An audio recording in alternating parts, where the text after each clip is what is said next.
Hello everyone, and you probably immediately noticed that I got new threads. Yeah, I got my 3D Funko Pop artist to make a special avatar for myself for this very special occasion. As I announced in a community post when Hogwarts Legacy came out, I did the official Wizarding World test, and I was assigned to House Ravenclaw. To be honest, I expected to be either Ravenclaw or Hufflepuff, but thinking about it, hard work, dedication, patience, loyalty, and fair play was never my specialty. I'm a very impatient person, and undedicated. Unless it's YouTube, of course. That's my hobby. I mean, I am a plagiarist after all. In something like journalism, trust is required, and you can never trust me to not copy-paste different sources and just pass it off as my own. Even when I was 11 years old, I would expect to be assigned to something like Ravenclaw. I mean, the second house I might be assigned to might be Slytherin. My brothers did the same test on the exact same website, and they were assigned to Slytherin. Like, I imagine Hufflepuff would actually be the last house I would be assigned to, even if objectively, it is the most noble house in values. But you can imagine if I had the sorting hat on top of my head, and it took some time to sort me into a house, I would probably be chanting, "Not Hufflepuff, not Hufflepuff." But my patroness being a rat, I completely understand that. After all, I stabbed Ryan Johnson and many others in the back. That's why he wasn't accepted as a Hogwarts student. I sold him out to assure my place in Hogwarts. Yeah, that's right. I plagiarized his resume, and then destroyed his writings, and voila, I was accepted.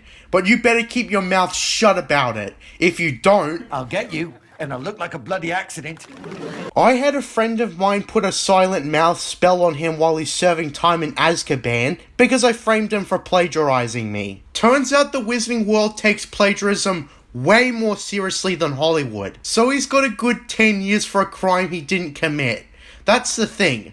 The only thing that makes you a plagiarist is getting caught. In case you're wondering, Dave Filoni got accepted into Slytherin, but to be fair, I didn't expect him to be in anywhere else. I was surprised he managed to make the Quidditch team though, although I don't expect him to be much of a team player. The first Quidditch match in the semester is Slytherin versus Ravenclaw, so I'll be watching on behalf of my house. I'll keep you updated on who wins that match come the Chamber of Secrets. This is a video commissioned by the Queen Diclonus, who wanted me to do the Harry Potter franchise. Since there's both a novel and a film, you might be wondering which one we'll be doing, and the answer is both. Yeah, that's right. The commission was for me to do both. The whole series will be a complete review of book and movie alike. The complete Harry Potter franchise, in other words. Besides, it would be boring visually if I didn't use the films as a visual representation while I talk. Thankfully though, the context of the Harry Potter franchise will hopefully make this a longer video than it usually is for commission videos. And that's because of one thing, the previously mentioned context. Harry Potter is a series with 7 main books, plus the Fantastic Beasts spin-offs where there's a lot of lore, plus the film adaptations that visualize everything. I'd say both the novels and the movie complement each other. Or at least I'd say the first 2 movies do. The truth is that I could never get past the Harry Potter and the Prisoner of Azkaban film when going through the whole series. I have a general idea of how the movies go past the Chamber of Secrets, although I kind of dropped off after that point. Perhaps I'll explain why when we get to the Prisoner of Azkaban. But for now, let's talk about Harry Potter's origins. The entire Harry Potter series was written by one J.K. Rowling, who isn't as popular as she was when she first wrote the books. In fact, she's found herself in some deep shit because of her political views. And also the fact that she doesn't like trans people. I remember the drama that came out about Hogwarts Legacy, and how hard people were trying to boycott that game because of her. Even though she was a law consultant at best with that game, and had no formal involvement, people were kind of psychotic with how they tried to cancel the damn game. Seriously, I've seen tweets with idiots going on and on about how the game would go against trans people and J.K. Rowling sucks, and basically the whole thing was about the name attached to the Wizarding World game, rather than the game itself. Like, people are hypothetically buying this game because they just want to indulge in their childhood fantasies with either reading the books and or watching the movies and stuff. Why can't you just let them? Like, Queen almost got me to keep the fact that he specifically commissioned this review a secret, because he was afraid that the crazy anti-Rowling mod would go after him for getting me to talk about Harry Potter at all. Like, J.K. Rowling's a billionaire, and there's nothing you can do to change that. It's no reason to cancel a video game. So with that tangent out of the way, I heard that J.K. Rowling pre-controversy was your average single mother. She conceptualized the character of Harry Potter on a train to London. I remember the mother of one of my friends when I was younger described the conceptualization of Rowling having an imaginary Harry Potter introduce himself to her. Whether that's accurate or not is irrelevant. Point is, that's where she got the idea around June of 1990. She wrote the first book over a period of 5 to 6 years, in which her own mother died during this period, and so she wrote Harry in as an orphan. As I hear, a bunch of publishing companies rejected the book, or in the most extreme cases, condemned it as Satanism. No, I'm not making that up. There's literally a Wikipedia article about the religious debates over Harry Potter, until one Barry Cunningham signed a deal with Rowling and got the book published in 1997. As of today, it has sold around 120 million copies and undoubtedly made a lot of money. Nothing was ever going to top the Bible, but still, great sales. Then, barely 4 years later, before Rowling had finished writing the series, the film rights were grabbed up by Warner Brothers. Instead of waiting until all the books were written, so they knew where the hell the series was going to make a film adaptation, they decided to rush on ahead and make the first film ahead of time. Yeah, so that's my first criticism towards the film series. Not valuing the virtues of patience. I suppose Rowling could have told them where the books were going, but I imagine it was probably only outlines at best that might or might not change. Although I suppose maybe J.K. Rowling wanted to seize the opportunity to increase book sales too. So yeah, although the films were open to making mistakes obviously. From what I hear, the book series utilized Chekhov's guns very well, where one detail makes it into a future book and so on and so forth. So the early movies were open to making mistakes because future books would be written with stuff that they changed in earlier movies. A bunch of different directors were approached to direct, including Steven Spielberg, who wanted to make it an animated movie, although that fell through. Chris Columbus would eventually come on to direct this movie, and its sequel, The Chamber of Secrets. I've actually seen quite a bit of his films, including Home Alone 1 and 2, Mrs. Doubtfire, Rip Robin Williams, the 2 Harry Potter films in question, and the less received adaptation of Percy Jackson and the Olympians The Lightning Thief. Oh boy, that could be a video in of itself. I almost feel like Chris Columbus directing the first 2 movies are what kept me engaged, because come the 3rd movie, it's edited and shot and coloured completely differently, and it took me out of the movie. It's the sort of problem I had with The Last Jedi, for example. Completely abandons George Lucas's directing, editing, and visual style, and looks like an outlier alongside the other 2 sequel films, because it wasn't shot like a Star Wars saga film. Not to mention it had out-of-place stuff like narrated voiceover flashbacks. I know it probably would have been unrealistic to get Chris Columbus to direct all 8 movies, but I wish all the movies had the same style, if that makes sense. Another criticism I had before we start with the actual movie is the 2 names. Apparently Harry Potter and the Sorcerer's Stone was done because they thought the Americans would be too stupid to know what a philosopher is. I find that absolutely hilarious. Rowling was also insistent that only British and Irish actors be brought on for these movies, and nobody else unless absolutely necessary. So you might be wondering throughout this series, which I'm going to experience first, the book or the movie. The answer might surprise you, and my approach is to watch the movie first and then read the book. Crimson Rogue, a channel dedicated to comparisons, has expressed this approach in his Maze Runner comparison video, stating that he did it this way because he didn't want to be judgmental on the movie that would have an obvious disadvantage. the book always has an advantage over the book. Everyone agrees with this. So what better way to remain unbiased than watching the movie first? Some may heavily discourage it, as I might spoil the plot of the book which told the same story better, but it's a sacrifice I'm willing to make for the sake of remaining unbiased towards the movie. Besides, I was told that they really start changing stuff come The Prisoner of Azkaban. So now, without further ado, here is the complete comparison of Harry Potter and the Philosopher's Stone. So the parallels of the book and movie happen in relation to each other, although the book has events that come first. If you've seen the movie, you know that it starts with Dumbledore and friends delivering Harry Potter to the doorstep of his non-magical Muggle family, but the book starts a whole day beforehand.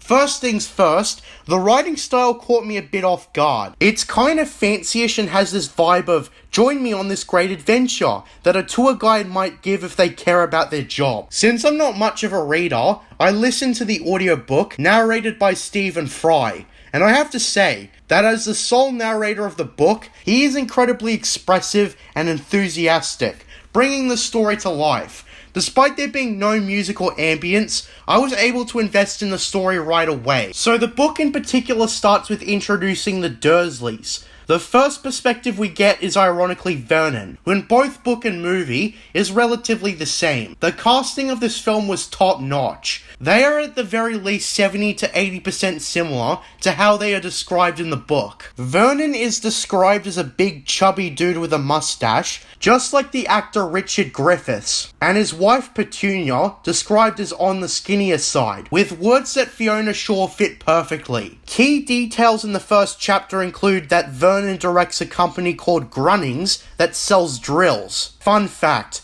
there's actually a hardware store in Australia called Bunnings, which sells drills among other stuff. So I thought that was a good name for a fictional company that is ultimately inconsequential to the series. Anyways, it's described how they have a young son named Dudley, who even in the first chapter alone, you can tell that he's not going to have responsible parents. The opening chapter follows Vernon's perspective as he drives across town, seeing a lot of strange people and a lot of owls flying around, foreshadowing for what's to come. He also noticed a cat, frozen as a statue near his home at 4 Privet Drive, with weird eyes and a creepy demeanor. Before he goes to bed, he speaks to his wife about his sister Lily, whom Petunia hates hearing the name of, not getting along with her sister at all. There's a lot of daunting name drops of Lily and her husband James Potter, and upon going to bed, the perspective changes to Minerva McGonagall and Albus Dumbledore.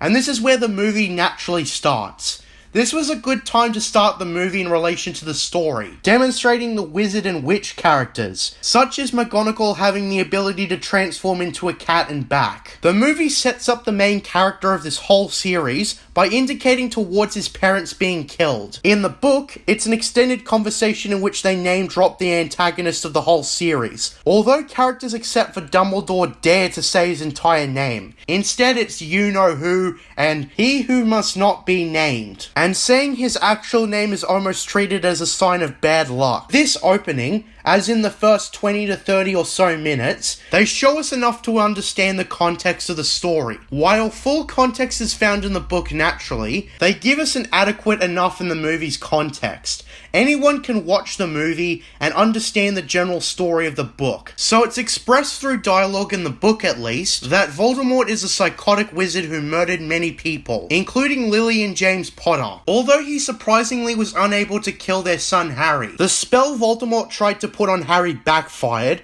and caused the temporal demise of Voldemort. It's not explained why at this point, but it's written with the hook of, keep reading and you'll find out eventually. A moment later, Hagrid shows up with Harry in his arms. Hagrid also mentions a certain Sirius Black lending him his motorcycle in the book. Gee, I wonder when that'll come full circle. In this opening scene, we get a lot of reasonings on why Harry's going into a non-magical home. McGonagall points out how the Dursleys are the worst people to raise Harry, Muggles or not. Although Dumbledore objects that aside from being the only family Harry has left, Harry has become famous because of his unique survival story, and he needs to grow up away from the spotlight and attention. Maybe later can he handle the full-blown force of being famous, But for now, he needs to grow up in an environment where he'll be a normal person in the Muggle world. He wishes the sleeping infant Harry good luck, before placing him down on the doormat.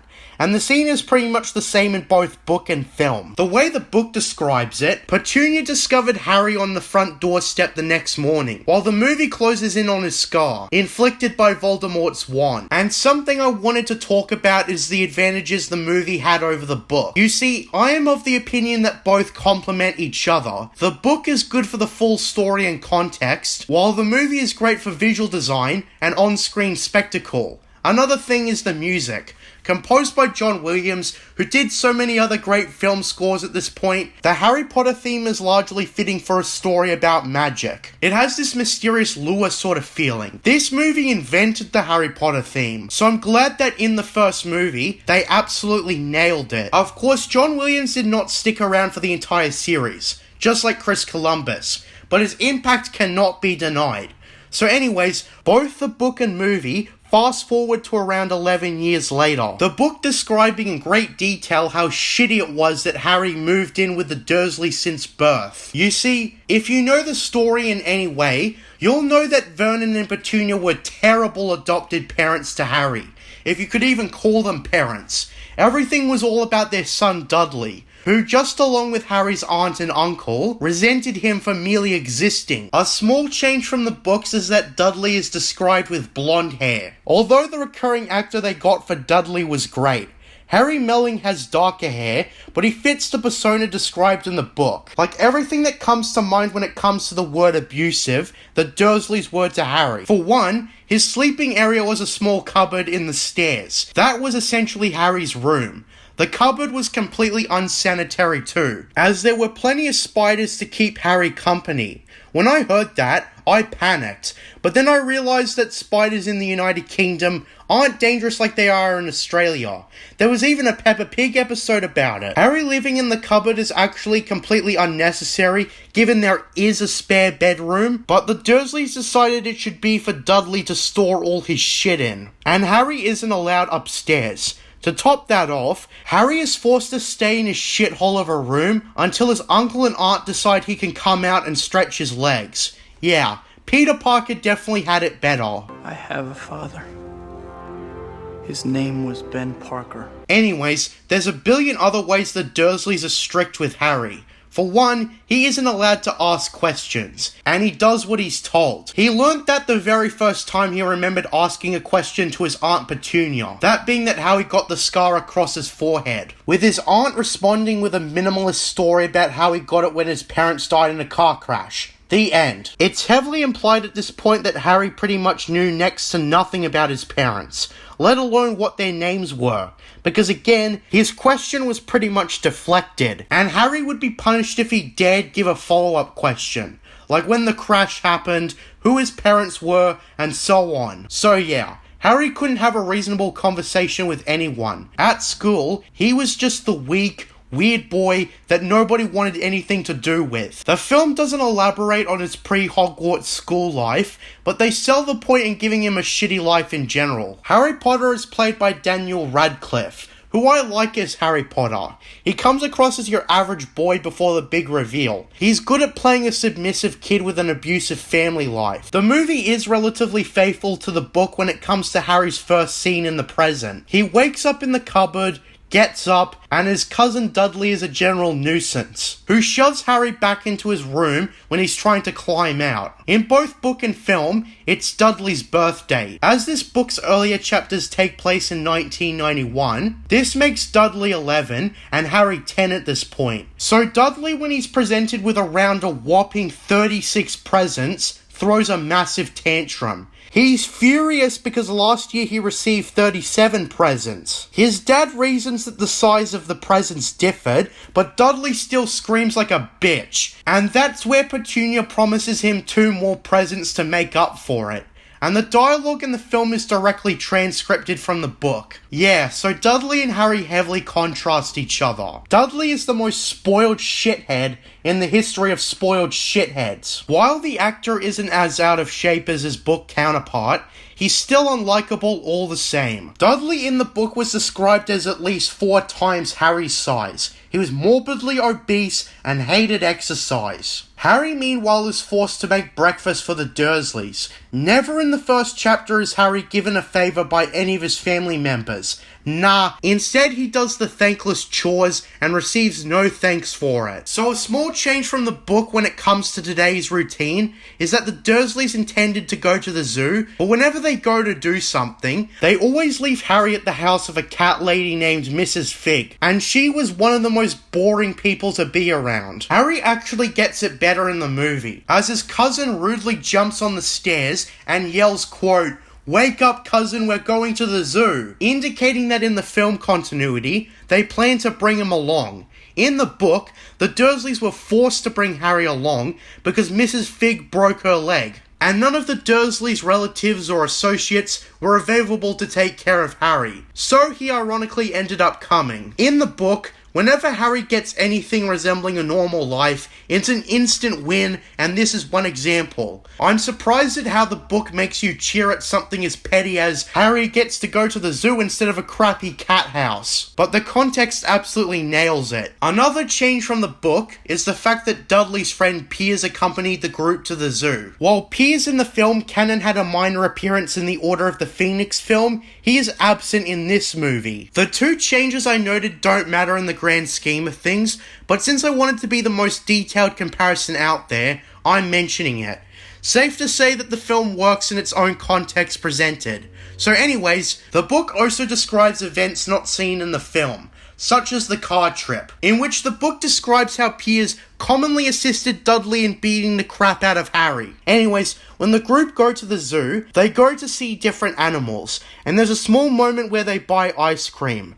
And fortunately, Harry actually gets something because the ice cream lady spotted him and asked what he wanted before the group walked off. Harry got a cheap lemon sorbet, I believe, but it tasted nice, and Harry was happy that he got it. So of course, we get to the scene with the snake. There's 2 main differences when it comes to this scene, that being the absence of Piers, and what happens to Dudley in it. Just like in the book, Dudley gets bored by the snake's lack of movement. Harry half talks to the snake and apologizes for his cousin's rudeness, and then he realizes the snake can understand him. In the movie, this is the first sign that Harry is a you-know-what. The conversation in the book is a bit different, but the exchange is virtually the same. Harry subconsciously uses his unfound powers to make the glass disappear after his cousin Dudley shoves him over after the snake finally moves. In the film, Dudley gets a just punishment for being a shithead as he falls through into the snake's home,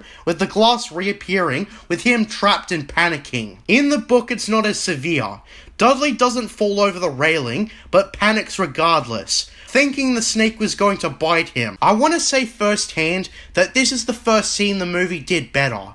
It's faithfully adapted from the book, but the adjustments made make it extra good. Excluding Piers and following on a group with one less character made for a more concise scene, and the scene was really brought to life here. Regardless, in the movie and book, after the whole panic, they drive back home, and Vernon questions Harry on what happened, who swears he doesn't know as he's thrown into the crappy cupboard room. In the book, there's an added detail of how Vernon was so furious at Harry that he was considering locking him in there until Christmas. We don't get any information on how long Harry's punishment was in the film. In fact, the movie's very next scene is Harry out of the cupboard, ordered to go collect mail from the door.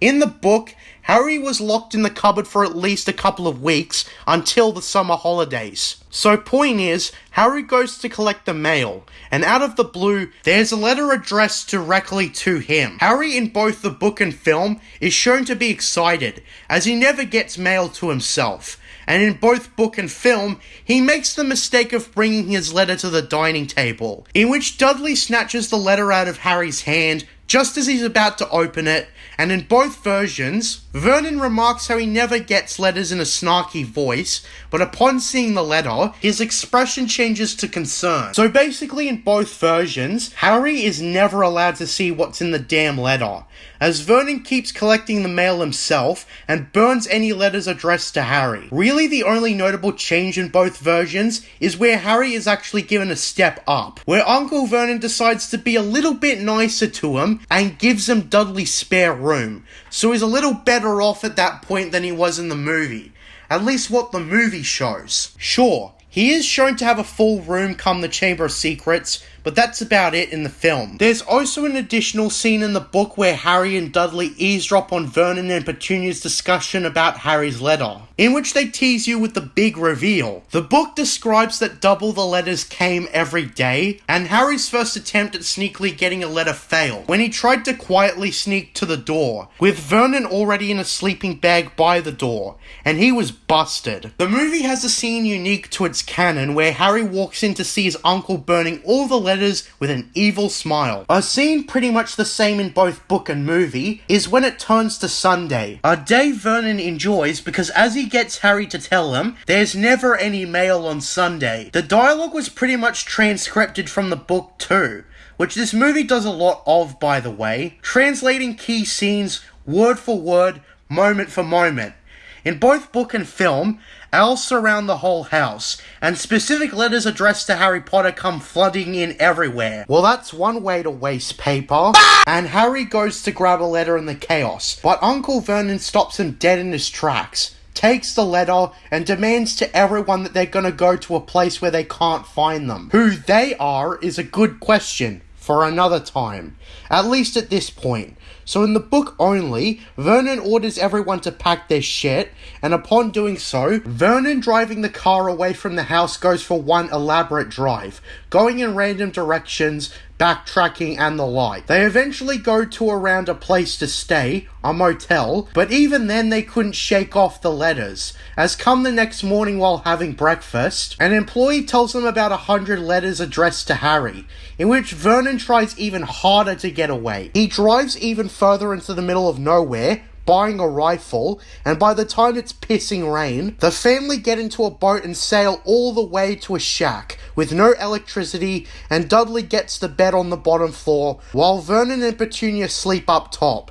leaving Harry to sleep on the stone floor with a super thin sheet. This is the point where the film cuts back. If you've seen the movie, you know they cut that all out for the sake of time, but it works all the same. Cutting to a shack in the rain already shows how hard Vernon tried to get away from they, although as we'll soon see, it'll all be futile in the end. So in both versions, Harry realizes in all the rush that it's actually his 11th birthday. The book specifically notes how his birthday was hardly acknowledged, as the most he got for any birthday was a coat hanger and some of Uncle Vernon's old socks. In the book, Harry, after realizing this, waits eagerly for his birthday before the shack's door has a loud bang. In the film, it's already reached the day of its birthday, and he makes a wish for himself from the floor. Although let me stress it again, it conveys the same information. Anyways, as I said, there's a loud bang at the door of the shack, and is eventually busted open by a giant man. This is Hagrid from the start of the film, played by the late Robbie Coltrane. Keep in mind I'm going to keep introducing the actors for named characters, given all of them tend to stick around for the longest time. In both book and film, Uncle Vernon along with Petunia come down, pointing a rifle at Hagrid, who easily bends it up. A minor change between the book and film is that in the film, Hagrid at first mistakes Dudley for Harry, but Harry comes out to identify he is the boy he's looking for. The book in particular just has him recognize who Harry is right away. Now, to describe the scene in the book, Hagrid gives a lot more information in that one scene than in the film. Like in the film, he gives Harry a birthday cake, with the same remark from the book that he might have accidentally sat on it. Harry's response is also slightly different. In the film, he joyfully says thank you, where in the book, despite intending to say thanks, he instead asks who Hagrid is. Of course, Hagrid introduces himself by name and as the gatekeeper at Hogwarts, expecting Harry to know what Hogwarts is supposed to be, but Harry is utterly clueless. This here comes with a small change. In the book, when Hagrid starts to realise that Harry knows nothing about his parents, his lineage, or his world, he becomes increasingly angry at Vernon and Petunia for keeping Harry in the dark. There's a noticeable and gradual process from annoyed to furious and beyond. A large chunk of the chapter actually is Hagrid ripping Vernon to shreds on never telling Harry who he really is. And here comes the mutual reveal in both versions.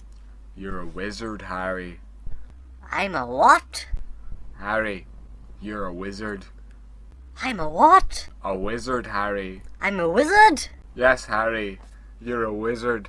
But I'm just Harry. Well, just Harry, you're a wizard. Listen here, Hagrid, you fat oaf! I'm not a fucking wizard! For God's sake, Harry, what is with this language? You're a fucking wizard! I don't give a fuck, you fat, hairy bastard! I'm not a fucking wizard! Listen, Harry, you're going to go to Hogwarts and do spells and shit, and you're gonna be fucking pleased about it. I don't want to do your fucking spells, you basket case! Stick it up your fucking dick hole! My fucking what? Hagrid, you're pushing me over the fucking line! No, I'm not!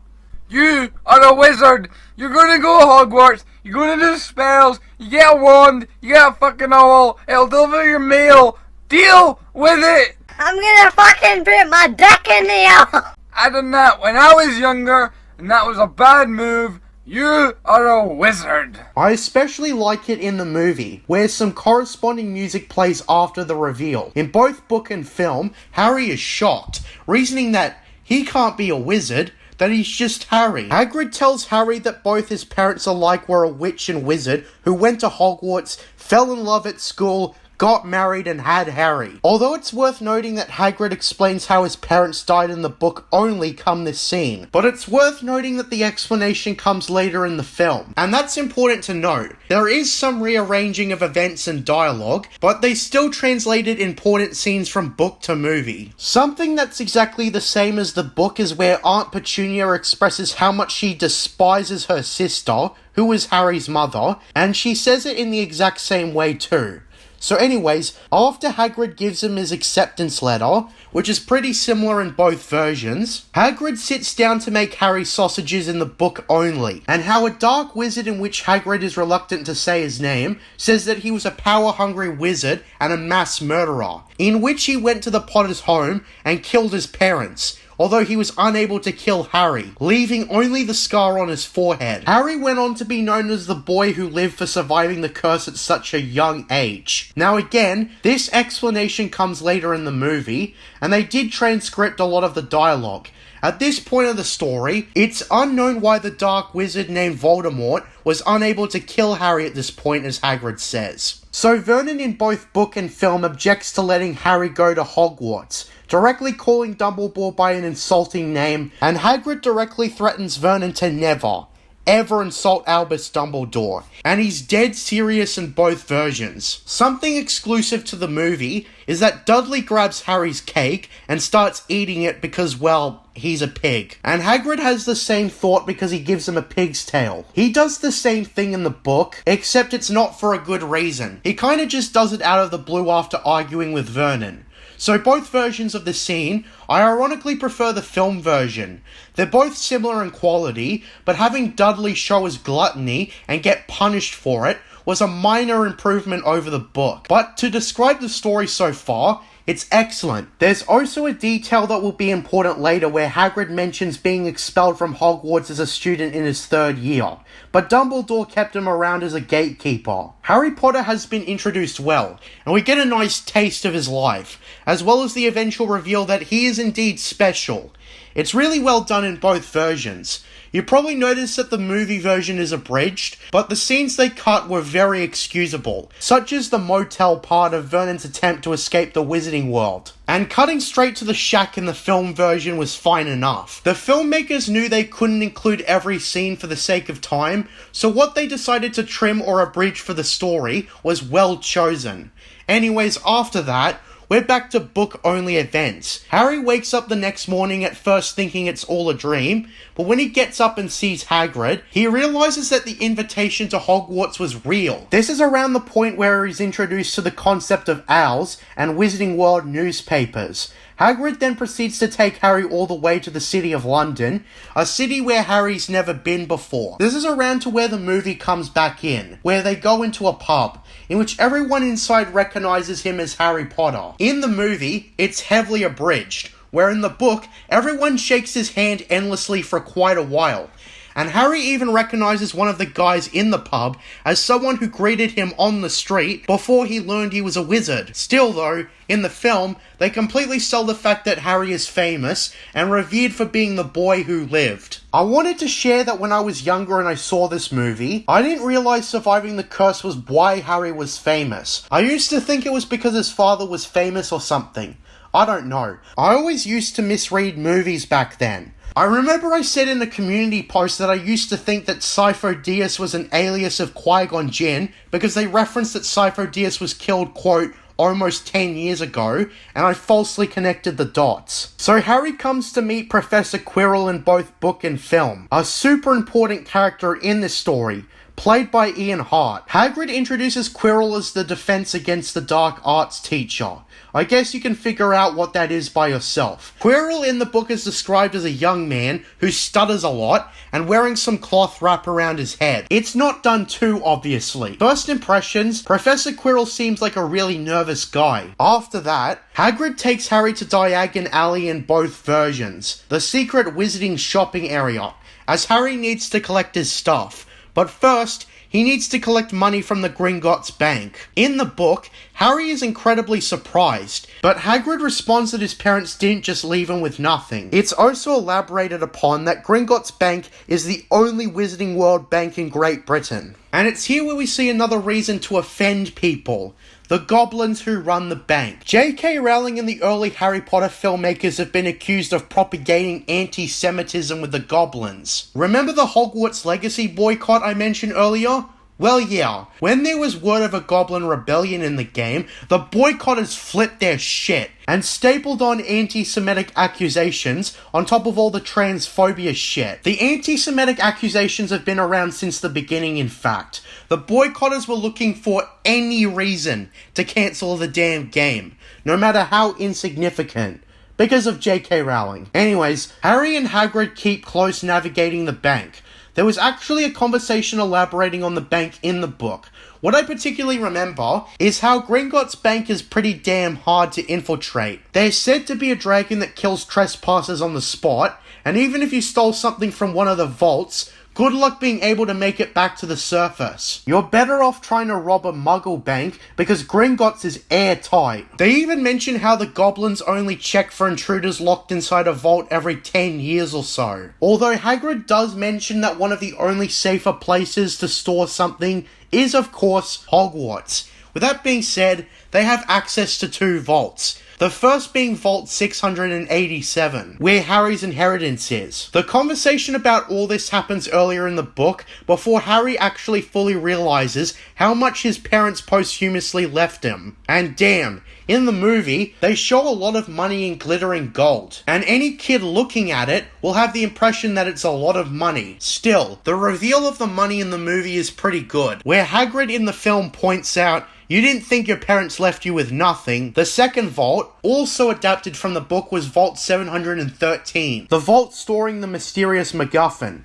The scene is pretty much identical based on memory, with the goblin opening the vault and Hagrid pulling a mysterious item wrapped up, telling Harry that it's all Hogwarts business. Of course, Harry asks Hagrid many times, but he doesn't spill the beans. At least not yet. After this, the movie abridges what Harry does a lot. They skip over all but one of the stores that Harry goes to, and they even cut his first encounter with Draco Malfoy, in which they saved it for later in the movie. Yeah, that's right. Harry in the book meets Draco at Diagon Alley, and first impressions are pretty nasty. Draco is an arrogant boy who greatly aspires to be in Slytherin, insulting Hufflepuff in particular. Moving on, the one store they show in both versions is the one selling place ran by Garrick Ollivander, played by the late John Hurt. Really, the key difference I could note between book and film is that Hagrid comes into the store with Harry in the book, while he goes in alone to interact with Ollivander in the film. Ollivander is an eccentric old man, who upon seeing Harry, remarks how it was only like it was yesterday that his mother and father went in to buy their wands. In the movie, Harry gets a few wands to try that don't end up working when tested, in which both Ollivander starts wondering whether or not a certain wand would suit Harry. He picks out a certain wand, and the book describes the wand as matching him perfectly.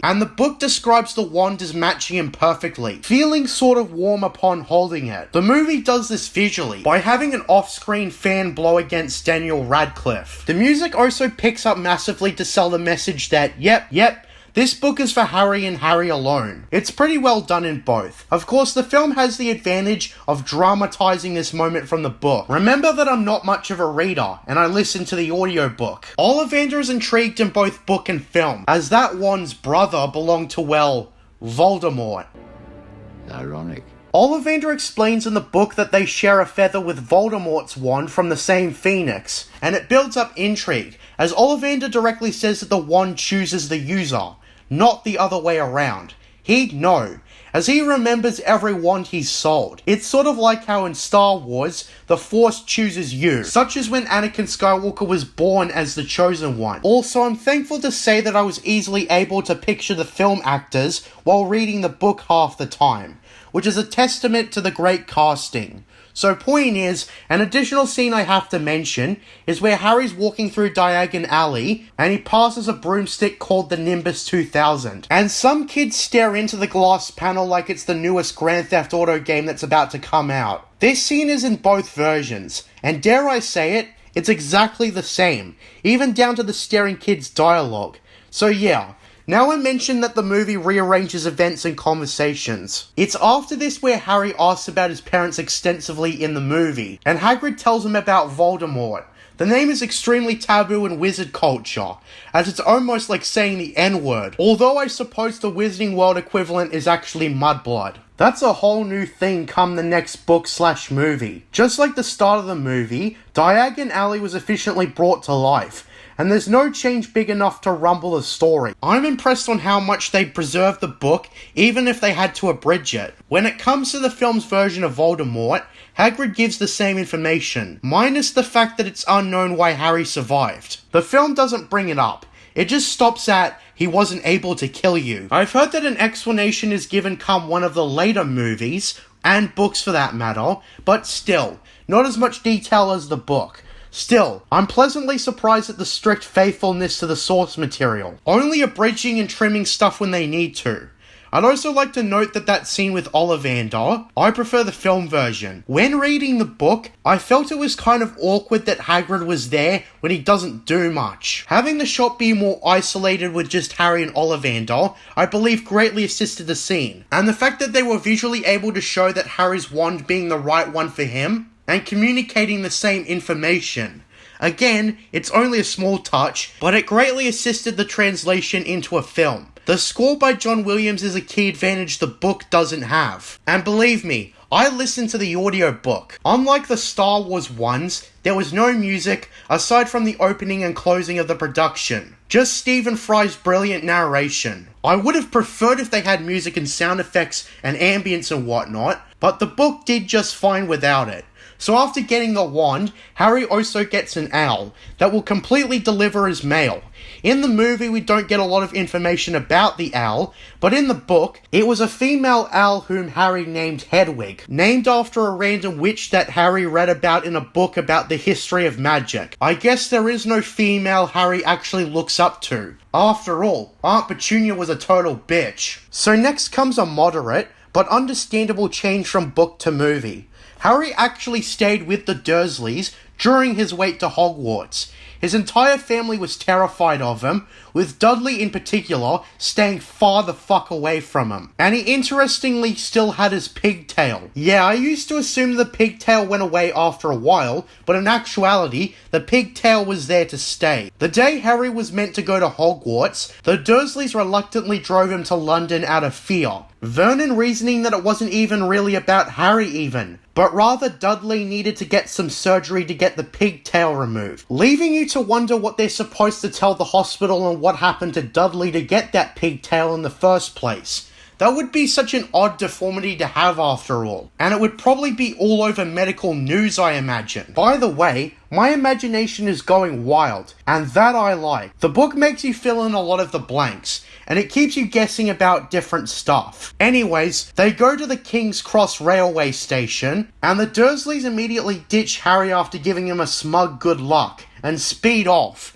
In the movie, however, Hagrid is the one who takes Harry to King's Cross right after talking to him about Voldemort. So you can presume Harry did shit with Hagrid during all this, a step up from the book. Now, King's Cross is actually a real-life station in London. I should know, because I've been there myself. My family took a trip to places all over Europe, and London was one of our stops. There's actually a personalised Harry Potter store in King's Cross, as well as a magical trolley thing that tourists can use. Oh boy, we'll get to that. My family went inside the Harry Potter store just to have a look, and we of course didn't buy anything, because none of us gave that much of a shit about Harry Potter. I went looking at the store online recently, and they have everything related to the franchise you could think of. All the characters' wands, robes and clothes from every Hogwarts house, and a bunch of film-accurate replica props. Ever wanted to hold the Philosopher's Stone? Well, yeah, you know that the Harry Potter store, along with a bunch of other places, have that. You get the point.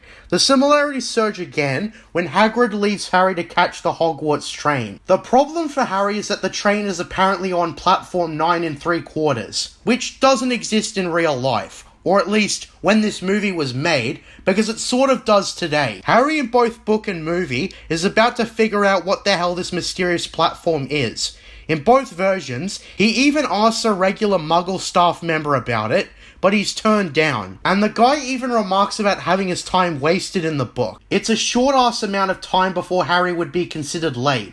And being new to the Wizarding world, Harry has no goddamn clue what he's supposed to do. His salvation eventually comes from overhearing a Wizarding family, who's oh so late when it comes navigating between platform 9 and 10. Yeah. This is our first introduction to a major Wizarding family, the Weasleys. Rowling was really good with naming characters, and the Weasleys are one example. The Weasleys sound like, well, weasels. And that's half true based on family members. We're introduced to a lot of the family, in fact. The mother of the family, Molly, along with a bunch of her children attending Hogwarts, minus the one that we'll get to. The oldest son attending Hogwarts, known as Percy, played by Chris Rankin, who is a complete contrast with the rest of the family, as he is completely responsible and no nonsense. Contrast that with the third-year twin brothers Fred and George, played by real-life twins James and Oliver Phelps in parallel order. So Fred is played by James, and George is played by Oliver. Based on research, they both greatly enjoyed working on the films, even if they were playing two twins with next to the same personality. With stuff like this, I still like to imagine two identical twins as different characters, because being identical sucks. Like, personally, I'd say I look 15 to 20% different than my youngest brother, but that didn't stop people at primary school for confusing me for him. Anyways, with that being said, we've also got the biggest presence of the Weasleys, Ron Weasley. Ron Weasley is the youngest born son of the Weasley family, although not the youngest child. He's the epitome of a ginger that has no soul. Just kidding. Gingers have souls! The Weasleys are pretty much as they are described in the book. Also, I almost forgot to mention that Ron is played by Rupert Grint. Anyways, in both versions, we get that little moment where Fred and George, being identical twins, fuck with their mother, and they transcripted the dialogue perfectly. Since Fred and George are two sides of essentially the same character, they do a good job introducing both of them. Throughout the book and film series, they're easygoing pranksters. There's even a mention that they commonly lose their Hogwarts house points often, but people still like them. This is in relation to when Harry does a big oopsie to his reputation. But we're getting ahead of ourselves. Ron acts like almost an everyman. As a kid in the middle of a large family, he's got a big family life as well as a big school life to deal with. I'm guessing he's a stand-in for the average normal student at Hogwarts. That's what I got from both the book and the movie. Also in both versions is Harry approaching Molly Weasley for advice on what he's supposed to do, and he's told to move the trolley he's holding into the wall at a partial running speed. The book describes Harry's nervousness, and the movie shows as much visually, but still, he does what he's told and he makes it through the mystical platform 9 3/4, seeing a large train, and ready to go to Hogwarts. He makes it just in time. His bags are carried to the train, and he can finally relax. Now, omitted from the movie is our proper introduction to Ginny Weasley, the youngest Weasley child. While she made an appearance in the film with next to no dialogue, the book describes her as a girl around a year younger than Harry and Ron, and has to wait an additional year before she can attend Hogwarts. Upon learning that Harry Potter just passed, she gets all giddy and begs her mum to board the train briefly to see Harry, but the offer is declined. We also get our first appearance of Neville Longbottom, an immature name for an immature character, but it fits. Neville is perhaps a notable supporting character in the series, being the bumbling, clumsy kid, and we see in the book that he has lost his pet toad, and starts a nervous breakdown. Neville and Draco's natural introduction in the film version comes at the first arrival at Hogwarts, but we'll talk about that later. So the focus in the film is on the train ride, concerning mostly 3 characters. Like in the book, Ron asks Harry if he can hang around with them, as everywhere else is full. Harry passively accepts the company, and in both versions, Ron realizes who Harry is. He asks Harry to show him his scar, and he does so, with Ron being so amazed. Yeah, in case you didn't know, everyone fanboys over Harry Potter, save for a select few characters, like the professors. Anyways, we even get that scene from the book, where a trolley lady comes by asking if they want to pay for extra sweets. And Ron at first declines, because he's already got a sandwich. But Harry responds by pulling out all of his inherited money to take the whole lot, so they get to stuff themselves with whatever they want. We also get a bit of world building at the very types of sweets. One is the all-flavoured jelly beans, which includes literally every flavour, as Ron references that either Fred or George reckon they tasted one that was exactly the stuff that comes out of your nose. We also get the chocolate frogs, which are literally alive, and can move if you don't get a good grip over it and you don't eat it fast enough. This is where Harry gets his first clue about Dumbledore. While Hagrid referenced him earlier in the story in both versions, this is where Harry gets a card that is basically a bio about a famous witch or wizard. On the card, the film mostly contains all the information present, including the fact that Dumbledore defeated the dark wizard Grindelwald in the year 1945. As I hear, it's very much implied that Grindelwald in particular had ties to someone I like to call Silly Mustache Man. A detail that was going to be included in the movie, but ultimately wasn't, was the detail about Dumbledore's work on alchemy with his partner, one Nicholas Flamel, perhaps one of the most important Chekhov's guns in the story.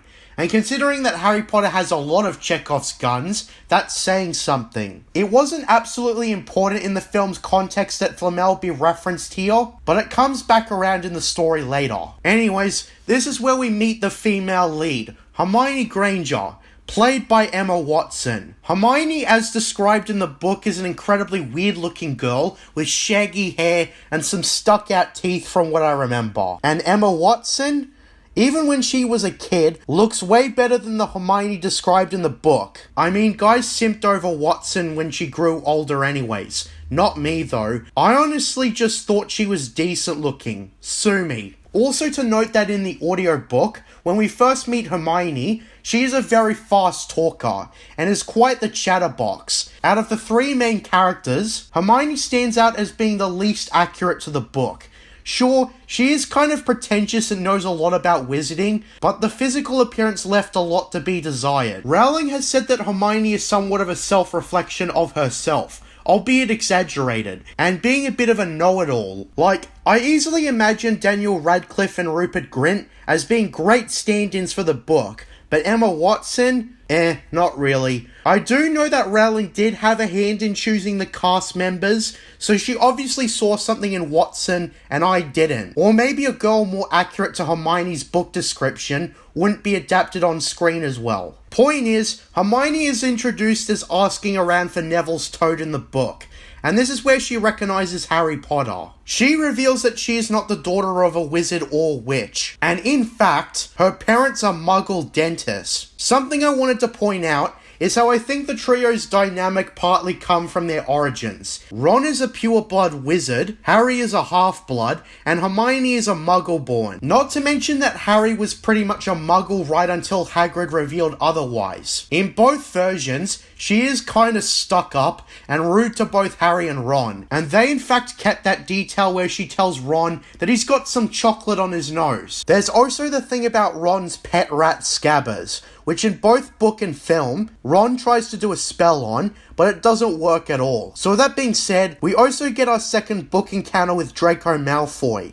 In the movie canon, this interaction was pretty much done when they first entered Hogwarts Castle. Basically, Draco shows up with his two sidekicks, Crabbe and Goyle. Draco starts to recognize Harry as the boy who lived, and gives his proper full introduction. In both versions, Ron actually spurts some laughter, and Draco berates him for finding a surname funny, and he tells Ron based on the red hair he has on his head, that he must be one of the Weasleys, showing that Draco doesn't think very highly of him either. Then if you haven't heard enough to give Draco a negative impression, he then offers Harry a handshake as an offer to be friends with him, instead of Ron Weasley, but of course Harry rejects this. This is where the rivalry between the two truly starts in the book. In the movie, this scene is of course moved, but they actually managed to preserve the same exact lines. Anyways, with that being said, upon making it to Hogwarts, Hagrid is there to greet them, and they sail in the boat all the way to Hogwarts. The film here has the obvious advantage. Both stories do make an incredible impression of Hogwarts, but the movie has the obvious advantage. But the movie won me over, so I have to give the film the preference here. John Williams' score also assists the boat ride, and with that being said, that's the end of the chapter that is the journey from platform 9 3/4. I still am pretty impressed at how faithful they are so far. Changes that they've made are small or don't really matter. And some of the changes I actually like, such as Dudley getting trapped in the snake cage. To be honest, a lot of the book in particular is build up to Hogwarts, but it's understandable. The writing style was to introduce Harry gradually to the wizarding world, and getting into it too quickly might be overwhelming. So anyways, let's get to our first impressions of Hogwarts. From what I recall, Hogwarts is pretty much as it's described in the book, and I much imagined it while reading the book. Draco Malfoy, as mentioned earlier, makes his entrance in the film canon here, played by Tom Felton. Out of all the child actors here, Felton definitely gives the greatest impression, although it is worth noting that he's playing the rival character. Not exactly a villain, but a direct antagonist to Harry Potter. So Felton, I'd say, pretty much had an insane advantage over the other child actors. He's still outclassed by the adults, but hey, I think Felton was pretty good as Malfoy. He's also pretty accurate to how he's described in the book, in both physical appearance and persona. He's the nasty kid. And I have to say that even for minor or supporting characters, the casting choices are pretty good too. Crabbe and Goyle don't have any dialogue, but based on their presence next to Malfoy, they look exactly like his sidekicks. He feels exactly like a bunch of kids I met in primary school that I never got along with. One of them in particular was a little weasel that always opted to annoy me and then run away whenever I tried to chase him when I wanted to teach him a lesson. But that's me venting. We also get our reintroduction to Professor McGonagall, who greets all the first year students to Hogwarts and catches them up to speed about Hogwarts houses, as well as the House Cup, where they all compete for points and the house with the most points win. At Hogwarts, the four main houses are Gryffindor, Ravenclaw, Hufflepuff, and Slytherin. Now, one of my main criticisms in the book is how the Ravenclaws and Hufflepuffs don't really do anything. And on top of that, there aren't any prominent named characters in the first book if they aren't the teachers. The other houses don't serve much of a purpose. Now, I do know there are some characters that appear later on, but they're completely absent past the sorting ceremony. We soon learn about how Slytherin won the House Cup 6 years in a row, and every non-Slytherin house pretty much has a common enemy. Slytherin is characterized as the bad house, full of bad guys and such. With that being said, we get the sorting ceremony, and with that, the sorting hat. According to Harry Potter lore, the 4 founders of Hogwarts, whom all the houses were named after, used their combined powers to make the sorting hat, so that it could assess a student's thoughts and assign them to a house. The main hall in the movie is also spot on with how it is in the book, down to the detail about the candles floating above, as well as it almost being like the sky is visible when you look up. Dumbledore in both versions welcomes everyone to Hogwarts, before announcing some start of year notices, which includes the 3rd floor corridor being out of bounds, with Dumbledore even adding in that anyone who does not wish to die, steer clear of the floor, as well as the Dark Forest. Although it's worth noting that it's called the Forbidden Forest in the books. I'm still gonna call it the Dark Forest though because it's shorter. Maybe they wanted to trim a quarter of a second to the runtime. The sorting hat itself is also pretty spot on with the accuracy, being described as a dusty-ish old-ass hat that is incredibly dirty. The sorting hat exclusive to the book sings a song about the different Hogwarts houses and its role as the sorting hat. The film does abridge the sorting hat chapter, but they still snuck in a lot of important details, including the fact that Draco Malfoy is instantaneously assigned to Slytherin after barely touching the sorting hat's head. There are small changes, such as when Ron is being sorted, as the hat announces he'll go to Gryffindor, and he groans a bit in the book, while in the movie, he smiles. In the book, you can presume that perhaps he did not wish to go to Gryffindor with his other siblings, which includes Fred, George, and Percy. But that's life. I was sort of stressing out about which house I would go to when I did the test myself. Hermione also goes to Gryffindor too. It's worth noting that with the added context of the book, it explains that the hat also takes into account your preferences too. So if you don't want to be part of a certain house, the hat would take it into account. I suppose that's the main reason why someone like Hermione was assigned to Gryffindor instead of Ravenclaw. As in the book's version of the Hogwarts Express ride, she mentioned that she wanted to be Gryffindor, although Ravenclaw would be her second choice. Basically, the book sorts way more people into their houses, while the movie has time only for the key characters of note, and 1 or 2 extras who don't do anything. Being an extra in this movie like this, I believe, is privilege enough, to be honest. You get to see yourself in the movie, post-cultural impact, and maybe you could come up with a headcanon for your character after the fact. That's how I imagine it, at least. Whether it actually works that way is another story. So when it comes to Harry being sorted, the sorting hat has quite the difficult time determining which house he should go to. Now in the book, the hat speaks to him through his thoughts, although the movie does this with the hat talking, although presumably quietly, since this is meant to be private up until the house is chosen. The sorting hat very much notes how Harry has qualities of all 4 houses, so sorting him is difficult. At this very moment, Harry's destiny was split into one of 4 ways. He could have gotten into any of the Hogwarts houses, and from what I remember, this comes around again come the Chamber of Secrets. But here, it's a great source of fan fiction, sorting him into the 3 houses he didn't end up going to.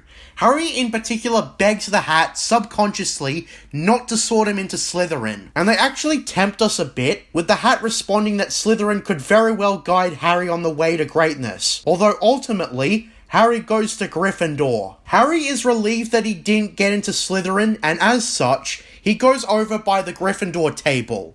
Now again, the story pretty much focuses on the conflict between Gryffindor and Slytherin, and nothing else, as the other 2 houses don't do much. In both book and movie, we also meet the house ghosts. First to be introduced is Nearly Headless Nick, presented the same way in both book and film, with only the real change being characters saying the same parallel lines. Nick is the ghost that wasn't beheaded properly, and so some of his head is still attached. Then comes another change, that being the Slytherin house ghost, known simply as the Bloody Baron. While included in the movie briefly, it's nothing as described. The Bloody Baron in the book is described as a horrifying ghost that everyone is afraid of, including those in Slytherin. If there was ever a downside to being put in Slytherin, that was it. Although if in close proximity to the Baron, you're not having a good time either. In the movie, however, the Bloody Baron is shown as being as passive as all the other ghosts, and doesn't look scary in the slightest. Based on what I've heard, the Bloody Baron plays a pivotal role in the Deathly Hallows, which still wasn't written when this movie came out. So this is another example of them making the movies too early. But hey, at least there is a Bloody Baron to include in the Deathly Hallows film adaptations. I haven't made it that far though. So let's move on. Aside from inconsequential banter in the book, the next important thing the movie shows is Harry looking at the teachers from a distance, including the one and only Severus Snape, played by the late Alan Rickman. I spoke about the first two Die Hard movies recently, and Hans Gruber was played by Rickman. His talent for playing villains allowed him to play some of the most iconic in film history, and Snape is only one of them. I almost like to think of Snape as Gruber's wizard cousin or something. Rickman definitely is one of the best actors in this movie. It might not be completely fair due to his experience, but he does certainly outclass a lot of people. Rickman is incredibly good at pacing out the way he talks for maximum effect, and he's pretty close to the Snape described in the book. That being that Snape has a pointy nose, the certain haircut, and sallow skin. In the lore, Snape is actually a lot younger than Rickman was when this movie was made, but Rickman is the finest casting choice for the character otherwise. Like when we got J.K. Simmons to be J. Jonah Jameson in the Spider-Man movies. Although they probably should have given him more greasy hair, because Snape's is too clean in the movie. But otherwise they nailed him. In both book and movie, upon looking at Snape, he looks back and the scar area starts getting sore, indicating something heavily. This is in fact the start of Harry and eventually his friends becoming incredibly suspicious of Snape, although any further exploration will have to wait. Basically, the only noticeable thing that happens in the Great Hall is book exclusive, and that's Dumbledore getting the students and teachers to sing the school song. Then everyone is escorted to their common room specific to their house. Percy Weasley becomes the personal escort of all the Gryffindors, and brings them to the common room. Exclusive to the book is the character Peeves. He's an amortal poltergeist that, contrary to the Bloody Baron, is terrible in the opposite way, since Peeves is a prankster. Like a lot of things in the Philosopher's Stone movie, he was going to be in the film, but his scenes were ultimately cut. Not that he does anything super important in the first book. He is introduced as the Gryffindors are on their way to the common room, and Percy has to deal with them. It's also worth noting that the caretaker Argus Filch, played by David Bradley, hates him, and is annoyed by his presence. Man, there's a lot of characters over the course of these 7 books, aren't there? Anyways, they make it to the common room painting, with a moving painting of a fat woman as the guard. This scene is in both book and film, just so you know, and like a lot of things, it's exactly as it's described, down to the required password, Caput Draconis. So in both book and movie, everyone gets settled and goes to bed, although in the movie, we only get time for Harry himself, who looks out the window. In the book, he actually falls asleep very quickly due to the amount of food he's eaten, and the book describes a strange dream where he is wearing Professor Quirrell's turban, with a voice somewhere telling him to switch to Slytherin, because that's where his destiny lies, along with Malfoy and Snape laughing at him before he woke up sweating, although eventually, come the morning, he doesn't remember the dream at all. Yeah, so the book is nudging you towards the eventual climax. Anyways, this is probably what you called the first act of the story, and it's a grand introduction. Both mediums nail it, with both versions taking advantage. The book is intricate in its descriptions, and the movie is vast in its spectacle. And as I stated, it's been pretty faithful. Not without its changes, but they're all minor changes to the point of being irrelevant. They made sure to keep as much as they could for a movie. From what I understand, I heard that with the Lord of the Rings movies, they filmed every scene from the book, but they cut it down for the theatrical releases, but restored the deleted scenes in the extended cut. For a series like Harry Potter, I wonder if they should have done that too, given the series is 7 books long. Film every scene from the book, choose which stuff to include for a theatrical release, and then re-release an extended cut for the fans. Book-wise, we've completed 7 chapters, and movie-wise, we're a third through the movie. So anyways, I think we've got no time to waste. Let's get on with it. So this is where we get back to the book only, as the book describes how hard it is to attend a class on your first day, because the stairways move all over the place, with the portrait people visiting each other, and so on and so forth. Nearly Headless Nick will assist the Gryffindors in making it to class, while Peeves will just cause trouble. And Filch and his cat Mrs. Norris are incredibly strict,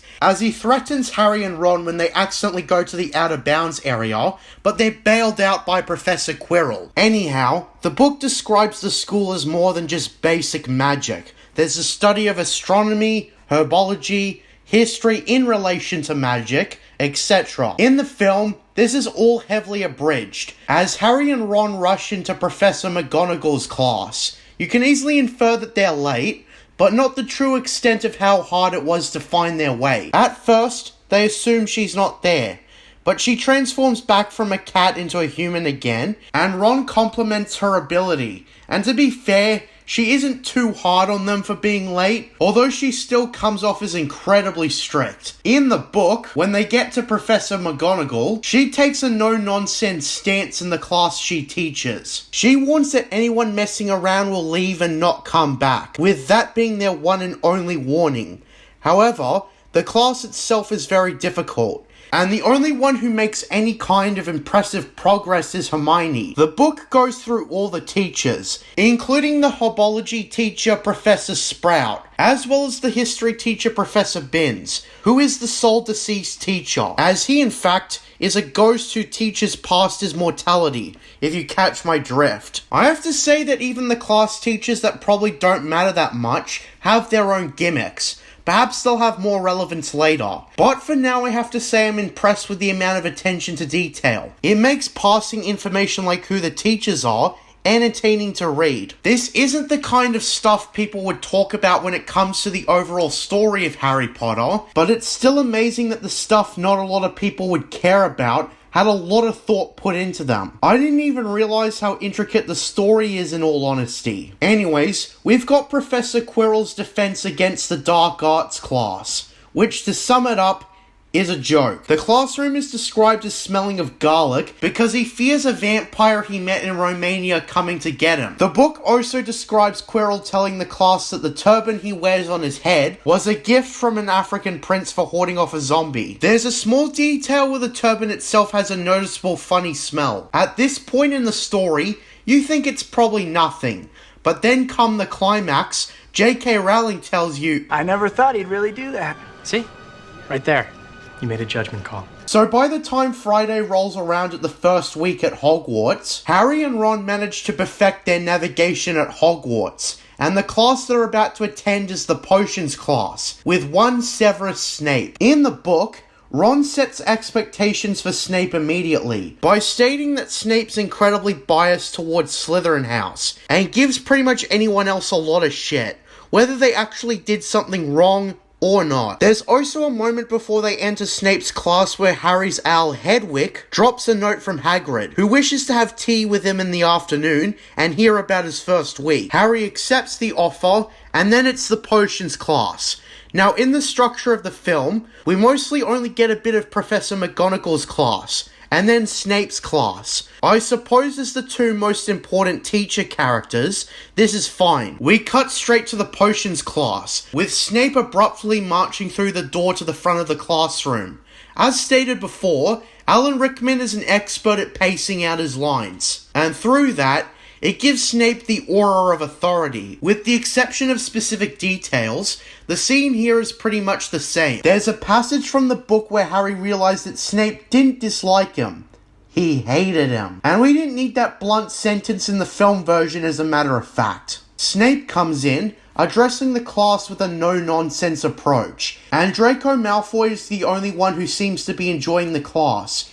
And then Snape notices Harry writing stuff down and not directly listening to him. This is where Snape dedicates his time to calling out Harry, and stares at him coldly. In both versions, he asks Harry questions on potions, questions that Harry had no chance of knowing. The movie maintains the detail of Hermione raising her hand next to Harry, only for Snape to ignore her. Now this is where the movie cuts away to another scene, but as you might expect, the book elaborates on what went down in the class. Snape gives the answers to all the questions, and then unfairly retracts a point from Gryffindor House because Harry suggested Snape should ask Hermione the questions. This is a common theme with Snape. He'll dock points from non-Slytherin students for the flimsiest of reasons. Immediately after, they're all put into pairs and instructed to create a simple potion. It's noted here that Malfoy is pretty much the only student he likes, and is the only one he didn't criticize for a flimsy reason. Neville Longbottom, being the clumsy student,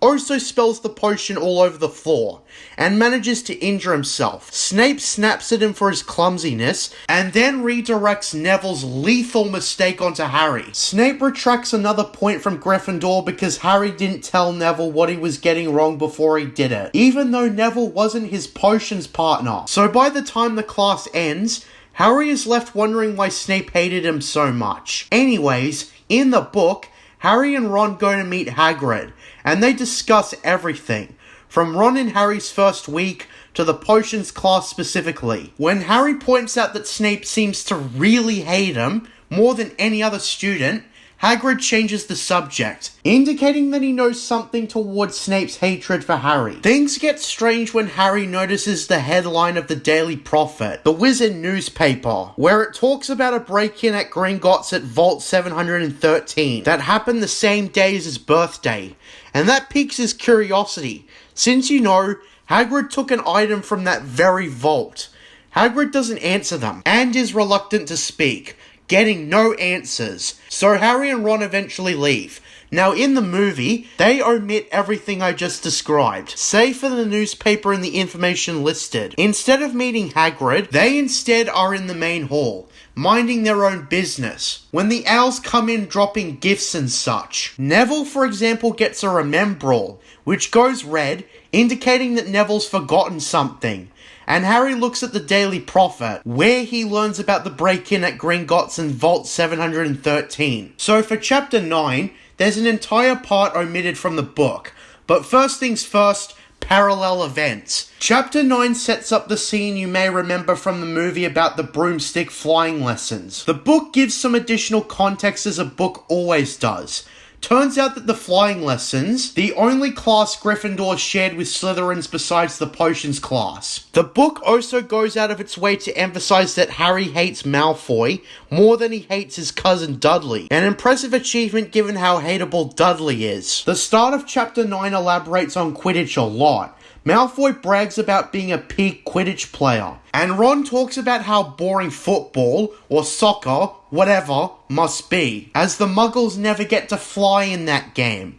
The book also explains that both Neville and Hermione are nervous about the lesson, although Neville is definitely the biggest sweater. Hermione realizes that unlike other classes, she'll need to get experience firsthand through the actual class, instead of just reading about it in a book. This is around the time in the book's structure when Neville gets his remembrall, although he recognizes what it is on his own, instead of Hermione telling him. So points for Book Neville for not being completely clumsy and stupid. Neville is pretty clumsy throughout the whole book. There's also a part where Malfoy goes over to the Gryffindor table and snatches the remembrall off of Neville, which of course is a little bit of setup for what happens later. He of course is forced to give it back when Professor McGonagall shows up after the commotion. Anyways, the flying lesson. The Gryffindor students go to an outdoor area pretty much alike to what we see in the movie, and alongside that, the teacher, Madam Hooch, who is pretty much as described in the book, down to the hawk-like eyes. She pretty much says the same thing in both versions, getting the students to pick up their broomsticks through magic in an urgent manner. They maintain precise details, like Harry's broom jumping up on the first command, which is impressive attention to detail. Aside from inconsequential details that don't matter to the movie, Neville Longbottom of course has to screw something up. When Hooch instructs the students to kick off from the ground, Neville just completely loses control, rising up and up. The book is much simpler with its description, however, as Neville goes too high and eventually falls off. In the movie, though, his broom flings around, and we get subject to some questionable looking CGI, where you can tell it's the same kind of graphics as the Polar Express. To be honest, had they stuck exactly to the book, they probably wouldn't even needed CGI, just close-up shots of Matthew Lewis, that's the actor for Neville, being frightened before falling off the broom and injuring himself. In both versions, he breaks his wrist, and is escorted to the hospital wing by Hooch, who tells everyone not to go on the broomsticks while she is absent. And then Malfoy remarks that he has the Remembrall, while mocking Neville for his accident. In both versions, when Harry demands he give him the Remembrall,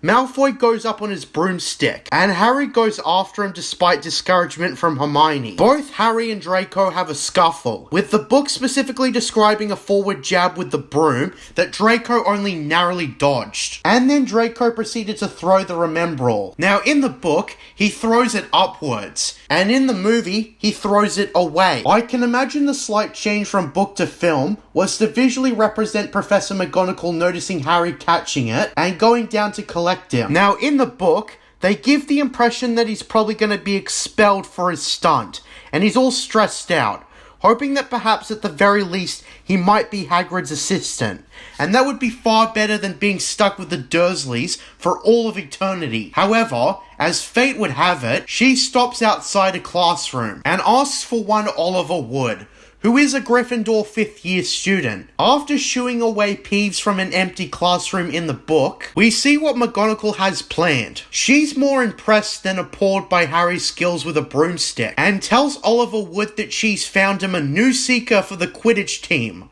Oliver Wood, the Gryffindor team captain, is excited at finding a new seeker, especially how Harry did everything he did on his first try. So McGonagall's just letting Harry off the hook despite breaking school rules, and Harry is now on the Quidditch team. An interesting difference with the book, however, is how in the book, they keep Harry's new position as a seeker a complete secret. In the movie, that news comes out everywhere, and everyone's talking about it, with Harry being the famous wizard he is. They give us the same information, such as Fred and George being on the team too as beaters, although obviously in two different contexts. We also get the revelation that Harry's father was an excellent Quidditch player himself. In the book, McGonagall tells him while scooping out Oliver Wood. In the movie, Hermione shows him his father's Quidditch medals. I have to actually say that I prefer the movie's way of presenting that information. It feels way more personal to Harry having him learn alongside his friends about his father's achievements at Hogwarts. Especially when Ron says in amazement that Harry never told him that his father was a seeker too. And Harry responds in glamour that he didn't know. So that's another small detail I'd say the movie did better. That came across as more emotional and sincere on screen than how the book decided to give Harry, and by extension us, the information. The movie does a lot of tweaks to the story, and while it may be abridging the story for the sake of time, there are welcome changes that improve the story. I wouldn't discount what Rowling wrote, as that was oh so great, but still. Then comes a sequence that is completely cut from the movie. And out of all the things they chose to cut, since they obviously can't include everything, it's understandable that they cut this part out. During a meal at the main hall, Draco Malfoy, joined by his two sidekicks Crabbe and Goyle, go up to Harry and challenges him to a wizard's duel in the most douchey and taunty way possible. At this point in the story, Malfoy is completely unlikable as a character, and Tom Felton in the movie version brought that to life. I've also ironically been seeing him in Uber Eats commercials as well, where they reference his role in Harry Potter. The catch with Draco's challenge is that they'll be doing it at midnight after curfew in the trophy room. They don't even really get a chance to say yes or no, because Malfoy walks away. And it's that thing where he's testing you to see if you'll actually show up. Harry proceeds to ask Ron on what a wizard's duel is, and Ron explains additional stuff that isn't already obvious. Hermione, as always, interferes in their conversation, much to the annoyance of Ron, and she heavily discourages them both from confronting Malfoy and his goons. Her reasoning being that they'll lose Gryffindor a ton of points if caught. So later that night, both Harry and Ron stay up, fully intending to show Malfoy some manners. The book notes how Neville hadn't returned from the hospital wing yet, and Harry remembers how he'll break another school rule, but the chance to one-up Malfoy was too good for him to pass up. Around midnight, he and Ron climb downstairs into the common room, only to be caught by Hermione, who more intensely warns them about going outside the common room after hours. This time she adds on how she doesn't want the points she earned for Gryffindor to be lost. You can infer that Ron and Harry don't care because they saw her as completely stuck up their entire time at Hogwarts, and so they don't care whether or not they dock points she had earned. Yeah, I can actually relate to that. There was a kid at primary school who I didn't get along with at all, and there was a time I docked a point he got in physical education by talking back to the teacher on purpose just to make him feel like shit. That his achievement didn't resort to anything. That's how much I hated him. Anyways, relatability aside, Hermione tries to chase after them to dissuade them. But before she can decide to give up, they're outside the common room, and the door to Gryffindor Tower closes on them. And there's no way to go back inside given the fat lady left the painting to go visit somewhere else. To make a bad situation even worse, they find Neville shortly into their walk, asleep on the floor, although quickly woken up when the trio approach him, in which he tells them that he's been stuck out for hours because he couldn't remember the new password to give the fat lady. Neville insists he comes along, since the Bloody Baron's already been around twice, and just like everyone else, he's terrified of him.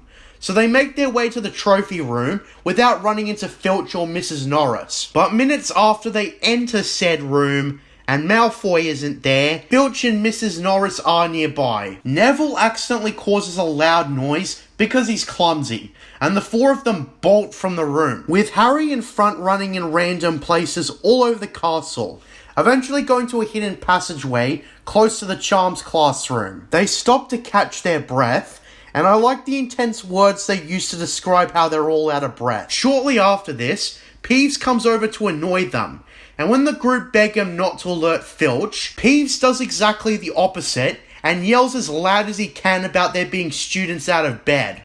Wow, what an asshole. They bolt away to a locked door, which Hermione is able to open with a simple spell, Alamora. They overhear Filch approaching Peeves, who forces him to say please, but then Peeves says he was just wasting his time and flies away, much to the extreme fury of Filch. Okay, so Peeves didn't sell them out, but he also didn't sell them in either. The group realize they're in the forbidden corridor on the 3rd floor and come across what else but a 3-headed dog. And that's where they bolt all the way back to Gryffindor Tower. They don't encounter Filch, although they very much would prefer to see him than that dog. After making it back to Gryffindor Tower, with the fat lady having returned, and having burnt off all those calories, they speak the password and they enter the common room, having just escaped with their lives and their future at Hogwarts. Ron is the first to speak, wondering who left a dog at the forbidden corridor, and Hermione is extremely angry, yelling at both Ron and Harry,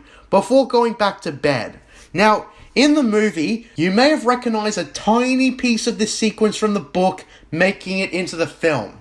In the film, right after being shown his father's trophy, the trio accidentally go into the 3rd floor corridor after trying to find their way back to the common room. Malfoy has nothing to do with this scene. The trio just got lost and end up in the wrong place. Although when they realize they're in the forbidden corridor, Mrs. Norris spots them, and they're forced to hide behind a locked door. And that's where they find the 3-headed dog when they turn around, after they hear Filch leave. Now, the CGI for the dog is noticeably better than the CGI for the human characters, honestly. Maybe it's because a Cerberus-like creature is easier to sell than a CGI version of something we can already see in real life. I don't know. Since the dog only exists in CGI, it more easily blends into the film. And I suppose the color grading is pretty accurate, so it feels like it's there pretty much. It's not perfect, but I thought it served the film. Upon returning to the common room in the movie, they discuss the same information, although with Neville absent from this whole thing. Now, something I wanted to say for the end is how in both versions, Hermione noticed that the dog was standing above a trapdoor, and Harry's mind instantly shoots back to Gringotts and the package Hagrid took. He realizes that whatever was in that package, the dog must be guarding it. After all, Hagrid earlier in the book said that the only safer place to have something than Gringotts is Hogwarts. Yeah, Chekhov's gun once again. Now, to describe this whole chapter, in the movie, it's heavily abridged, but the plot points that make it in are faithfully adapted from the book, and the chapter having an interesting close, with the trapdoor being mentioned. Now, with all that being said, it's time for the next chapter. We've reached chapter 10, simply named Halloween. In the stretch of the movie, the parallel events take up 10 minutes of the movie. So anyhow, the first part of the chapter in the book really focuses on Harry's excitement with joining the Quidditch team now that the drama of last night is over. Much to Malfoy's disappointment, Harry wasn't caught. Harry and Ron are heavy in discussion on talking about what the package Hagrid took must have been to let a three-headed dog guard it. But during his meal at the main table, 6 owls fly by with the huge package, and much to Harry's surprise, it lands straight in front of him on the Gryffindor table. Now, this specific part is moved a bit later in the movie, after the drama with... well, we'll get to that. Harry opens the letter, in which it's from Professor McGonagall, who issued him a Nimbus 2000 for the Quidditch team. Since it's meant to be a secret before the big game, Harry is told in the letter to open it up privately. Now, in the movie's version of events, since everybody knows Harry's on the Gryffindor team already, they just open the package willy-nilly and find a Nimbus 2000. The Nimbus 2000 was already shown to us at Diagon Alley, so the movie already did its own setup. There is no letter in the film, although Harry notices McGonagall looking at him, so he can tell it's her who got him the broomstick. However, an added scene exclusive to the book shows Harry and Ron taking the package back to their room, only to be stopped on the way by Malfoy, accompanied as always by Crabbe and Goyle. Fortunately, they get to one-up him. At first, Malfoy tells him that the first years aren't allowed broomsticks, so he won't be able to use it right away in a mocking voice. Although just as an argument is about to start, Professor Flitwick breaks up the argument, remarking to Harry about the package, as he knows the secret too. And Harry then makes a snarky remark about Malfoy to Flitwick, that it's actually thanks to Malfoy he has the broom in the first place. And hey, he ain't fucking lying. Harry in the letter was instructed to meet up with Oliver Wood at night to learn the rules of Quidditch. In the movie, the scene is heavily abridged, with Oliver Wood pretty much going over all the basic rules, as well as the different kind of balls and roles of the players. There's 7 on each team, 3 chasers, 2 beaters, 1 keeper, and 1 seeker, Harry's position. The rules of the main game include using the broomsticks to knock the balls, the quaffle, the bludgers, and most importantly, the golden snitch. So there's a lot to keep track of for the different players in different roles. The golden snitch is actually the game ender, more or less, as it awards whichever team seeker who catches it 150 points, and essentially lets them win the game. Now, this is all well explained in the movie, but of course, in the book, we get some more interaction. Contrary to the movie, that places this scene during the day, the catch-up on the rules actually happen at night. And before Oliver Wood even shows up, Harry flies around on the Nimbus 2000, having a piss-easy time maneuvering it. Oliver calls him down when he arrives, remarking that he really is a natural with the broom. He explains all the rules. Obviously not the same as in the movie, but the same information is conveyed. There's an interesting exchange where Harry openly compares Quidditch to basketball, only with broomsticks and 6 hoops. And Oliver curiously asks Harry what basketball is, having never heard of the sport, in which Harry tells him to forget about what he just said. This small line from the book stood out to me, because it really shows how detached the Wizarding world is to the main Muggle society. If Oliver hasn't heard of basketball, and assuming that the Harry Potter universe works in parallel with our own, in the years 1991 to 1992, which is when the Philosopher's Stone takes place, you'd normally assume that Oliver would know about. Come on and slam, and welcome to the jam! Yeah, as we all know, Michael, or in this case Muggle Jordan, heavily popularized basketball to the world in the 80s and 90s to the point of making himself a cultural icon. That's how he was able to team up with the Looney Tunes first in the Nike commercials,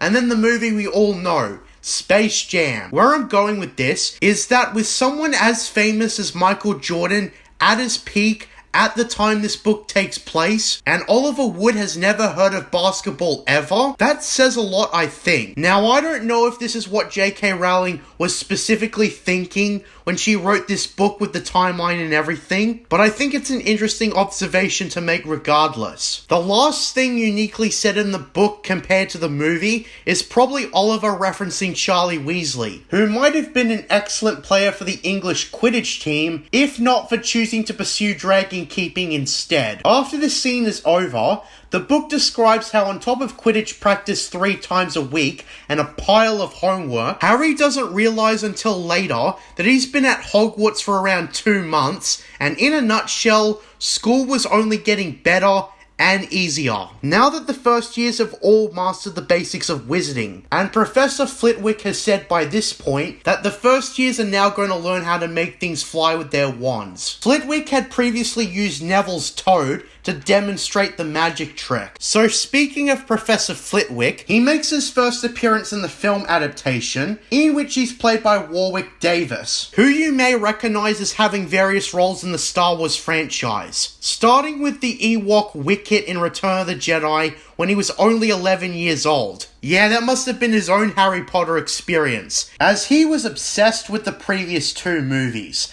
As such, you might be surprised to learn that for such an old character, Davis was still a young man, being around 30 when this movie was being made. So Flitwick is visibly a half-human, half-goblin wizard, who is the head of Ravenclaw at Hogwarts. As a Ravenclaw myself, I think I probably would have liked Flitwick as a teacher. He seems more kind and easygoing than either McGonagall or Snape. Definitely Snape. Out of curiosity, I looked to see who the head of Hufflepuff House was, since this book only touches on McGonagall and Snape, and it's Professor Sprout. Still, provided I was a student at Hogwarts, I probably would have deferred to Flitwick more, as he's the head of my assigned house.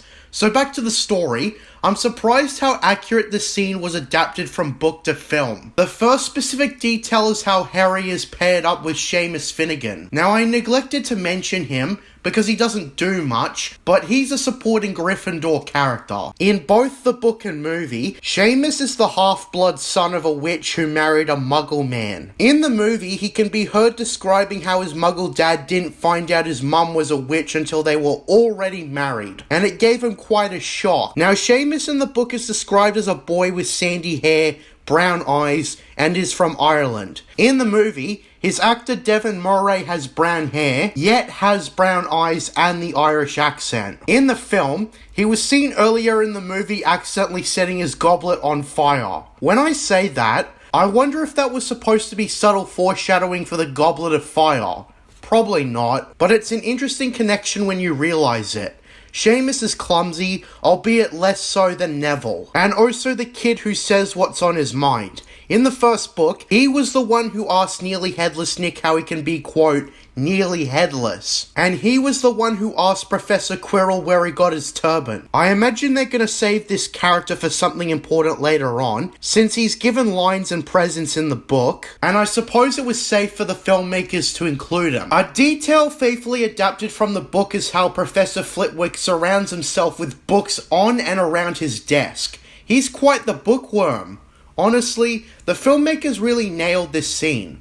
Ron and Hermione are also paired up with each other, and it makes them both frustrated. So Flitwick instructs all the students to swish and flick while chanting Wingardium Leviosa, and everybody has a hard time doing it, except for, of course, Hermione. Ron, much to his frustration, can't do a dent on the feather, and Hermione cuts in, telling him that he's saying it wrong. A teeny, tiny, itty bitty difference with the book is that Hermione clarifies to Ron that the pronunciation is Wingardium Leviosa, not Wingardium Leviosa, where in the book, the emphasis is on the gar in the spelling. Either way, Ron snarls at Hermione to go right ahead and do it if she's so clever, and yeah, she manages to make the feather float, much to the annoyance of Ron.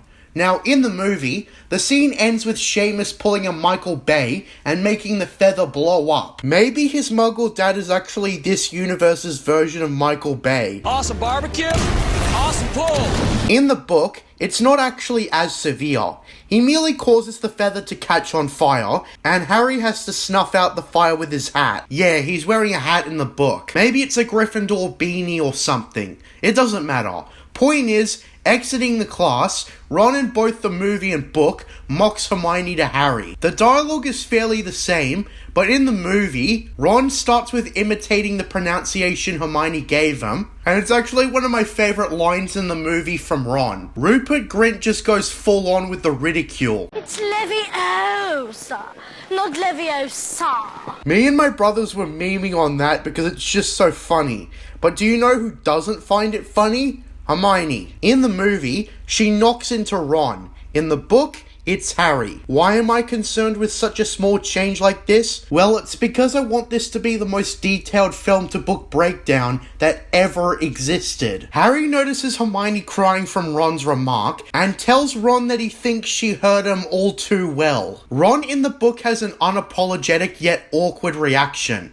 So exclusive to the book is the added context where Hermione didn't turn up to the next class, or was seen by either of them all afternoon. One of the Gryffindor girls, Pavati Patil, tells her friend Lavender Brown that Hermione was seen crying in the girls' toilets. Ron and Harry overhear this, and it makes Ron even more awkward. Something I wanted to pause the video for is the characters of Pavati and Lavender. Both will play a role in the series later, but with Pavati in particular, she has a twin sister named Padma, and they were assigned to separate houses, with Pavati going to Gryffindor and Padma going to Ravenclaw. Before reading the books, I assumed that if a sibling got into a certain house, you would be assigned the same house. But that's not the case at all. So I suppose my brothers would have shared Slytherin, and I would have been stuck alone in the Ravenclaw common room. This isn't a flaw with the story, but I must point out how rigid the house system is at Hogwarts. And that must be the reason Gryffindors like Harry usually only make friends with other Gryffindors. And if Harry hadn't interacted with Malfoy at Diagon Alley, or on the train, or in the movie's case at Hogwarts before the sorting ceremony, they probably would have never spoken to each other during the semesters. I don't know. I just think the way Hogwarts assigns the students, that you're just gonna get intermingling with their house members within their own house. Top that with the House Cup, and it seems it's more competitive than anything. I don't know. That's just an observation I had. So onwards with the book and the movie. As the chapter indicated, it's Halloween, and Hogwarts celebrates it as much as the Muggles do. In Australia, we don't do Halloween much, either the Irish or the American version, so it's kinda dead in the water here. It's more like just acknowledging the holiday, and that's it. Point is, Hogwarts is celebrating the spooky month of October, in which everyone except Hermione are stuffing themselves. And in the film, it looks delicious. I especially want what they're eating. In the film continuity, Neville is the one who tells Harry and Ron about Hermione crying, and Pavati in particular is only mentioned in the first movie. The main hall for the holiday is described as a bit differently. In the book, there's bats and clouds on top of pumpkins, but in the movie, the bats are nowhere to be seen. Anyways, the important stuff kicks in when Professor Quirrell sprints into the main hall, yelling the word troll, catching everyone's attention. As soon as he gets closer to Dumbledore, he then collapses on the ground face first. This is pretty spot on to how it's adapted in the book.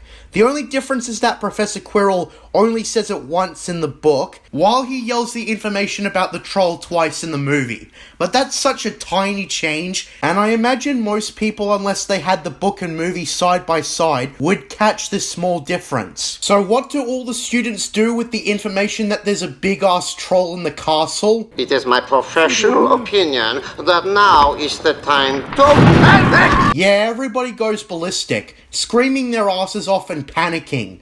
Dumbledore quickly gets everyone's attention though. In the book, he sparks 4 purple firecrackers from his wand to gain the attention of everyone. In the movie, he just yells very loudly for everyone to calm the fuck down. He then assigns the prefects to lead all students back to their common rooms. In the movie, we get a brief shot of Snape in particular with this sort of knowing look, and he moves towards a door, almost stumbling. It's very subtle though, since we can't see his legs. In both versions, as the prefects are escorting the first years, Harry asks Ron how the hell a troll got in. Ron says that they're supposed to be really stupid, and exclusive to the book, suggests Peeves let him in as a Halloween prank. Harry then proceeds to grab Ron and remind him about Hermione. She's still in the girls' bathroom, and they have to help her. The book describes how they swapped paths with a prefect leading some Hufflepuffs, and then went to a deserted corridor, reaching the girls' bathroom.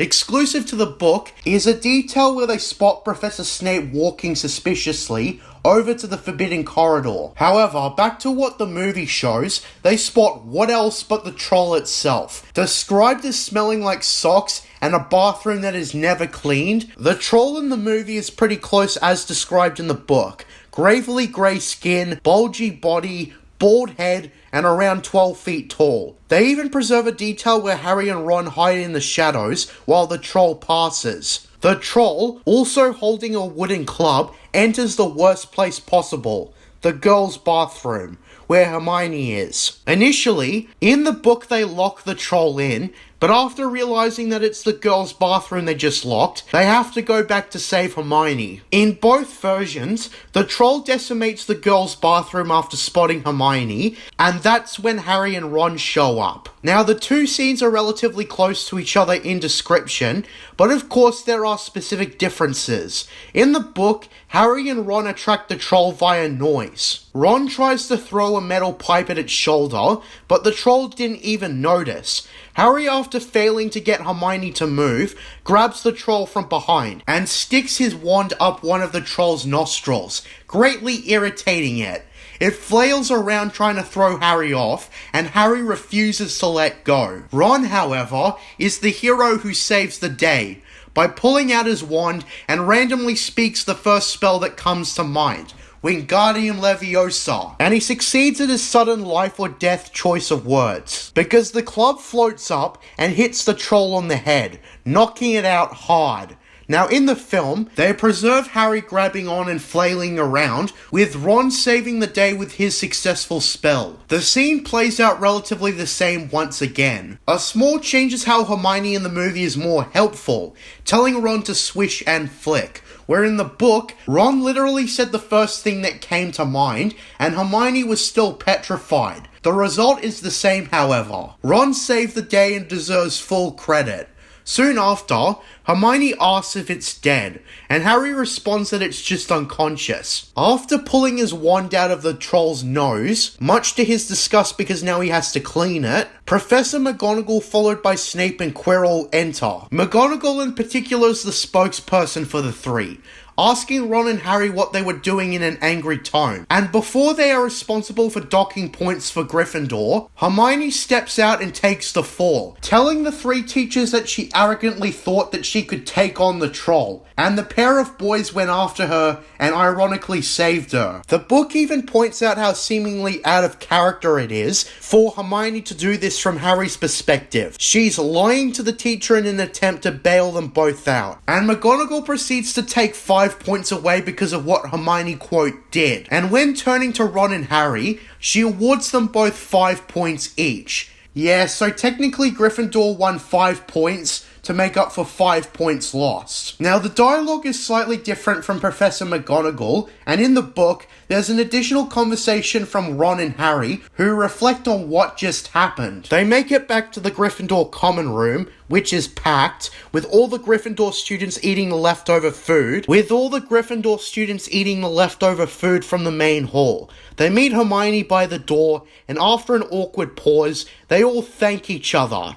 And the book describes how the three of them all officially became friends from that point onwards. In the movie, there's an exclusive detail where Harry notices an injury on Snape's leg, which he quickly covers up with his robe. Harry gives Snape a suspicious stare, and that's pretty much all the vital details about Chapter 10. Now, this was quite an eventful chapter. After the close of Chapter 9, which revealed a trapdoor in the closed-off room in the Forbidden Corridor, we're now learning that Snape is incredibly suspicious. Most readers or watchers, however you experience the story first, caught on to what Harry thought. Despite no music or sound effects playing in the audiobook, tension with the troll was very high. Although it may have been helped by the fact that I was on a midnight stroll when I was listening to it. It's more atmospheric if I play a story like that. Anyways, that's my thought on the chapter. On to the next one. Quidditch. Once again, the movie cuts a bunch of stuff out. Although I'd say it's mostly with how the chapter starts. As November turns around, Hermione is quite an asset with her showing Harry a book called Quidditch Through the Ages, and the book also notes how Gryffindor would achieve its position in second place in the House Cup if they won the match. By this point, the secret of Harry's involvement was leaked, and now everybody knows. Harry starts to get nervous, and they cover the day before the match. An interesting detail about this book is that there is apparently over 700 ways of committing a foul in this game, all of which happening in a World Cup match in the year 1473. Apparently the most accidents happen to referees who are known to vanish and then appear months later in the Sahara Desert. During the day, the trio are outside on the courtyard sitting among a self-made fire, and that's where Snape shows up. Limping. Snape confiscates the Quidditch book and confiscates 5 points from Gryffindor, and afterwards, Harry decides to try and get the book back from Snape in the staff room.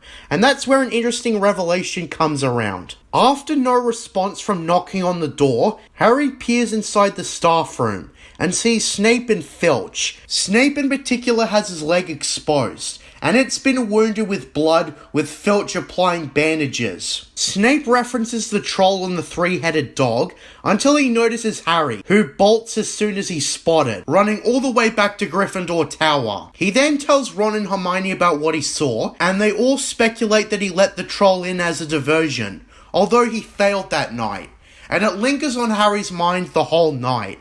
This is where we return to the movie, in which Harry is unable to eat any food before the big Quidditch game. In the movie, this is where they throw Snape in again. He feigns good luck to Harry and walks away, and they all notice him limping, and this is where Harry shares his suspicions after he leaves. In the book, there is of course no interaction with Snape. Also in the movie, he of course gets his Nimbus 2000 in all its glory, then the actual Quidditch game. In the book, Harry's friends create a large banner for Harry, and Oliver Wood as the team captain gives his team a little inspirational speech, which you guessed it, is in the book only. In the movie, we get a scene where instead, Harry and Oliver talk about their fears. Oliver recounts his first Quidditch match, and how he woke up in the hospital wing a week after getting hit in the head by a ball. I actually kind of prefer this change, because it makes things more tense in the build-up to the game. I mean, in the book when Oliver's giving his speech, Fred and George remark to Harry that Oliver gave the exact same speech last year. Anyways, the Quidditch game begins. Madam Hooch is the referee, who remarks in both versions that she wants a nice clean game, and the book notes how she was mostly talking to the Slytherins. Anyways, the game begins. Now, since the book gives quick descriptions of what's happening from the commentator Lee Jordan, and it's what you'd expect from sports commentary, with the balls changing from team to team, and they maintain some of the details, such as Oliver Wood blocking a throw of the main ball from Marcus Flint, the Slytherin team captain. By the way, I love the casting of Marcus Flint.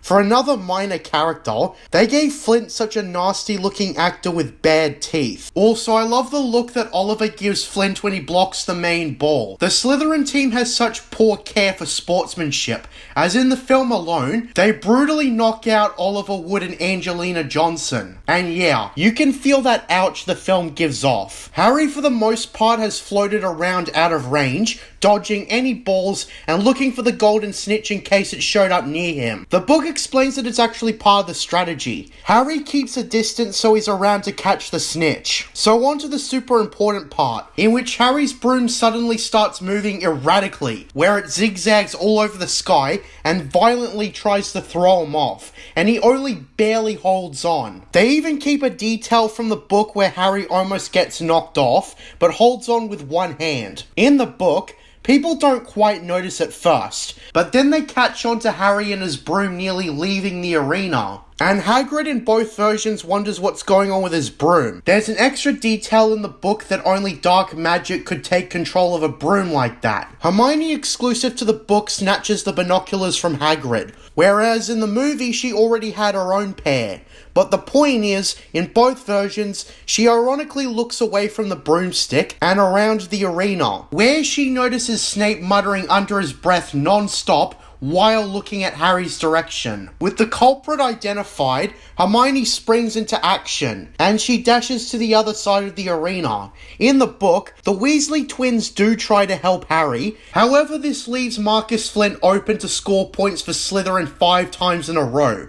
However, in both versions, Hermione pulls a flammatory spell, Lacanum Inflammari, and with that, Snape's robe catches on fire briefly. It's snuffed out when one of his peers notices it, but this distraction gives time for Harry to pull himself up, and soon after, go for the golden snitch. In the book, he actually swallows it and spits it out surprisingly fast after regaining control of his broom, which is a rare case of bad writing in my opinion, because it felt like Rowling just wanted to wrap up the chapter when it could have gone on a bit longer with Harry chasing the snitch. The movie, however, does another improvement over the novel, as it has Harry detect the snitch and chase after it, alongside the Slytherin seeker Terence Higgs. Harry and Higgs bump into each other aggressively and chase after the snitch downwards. Just as Higgs pulls out, not wanting to crash, Harry keeps going.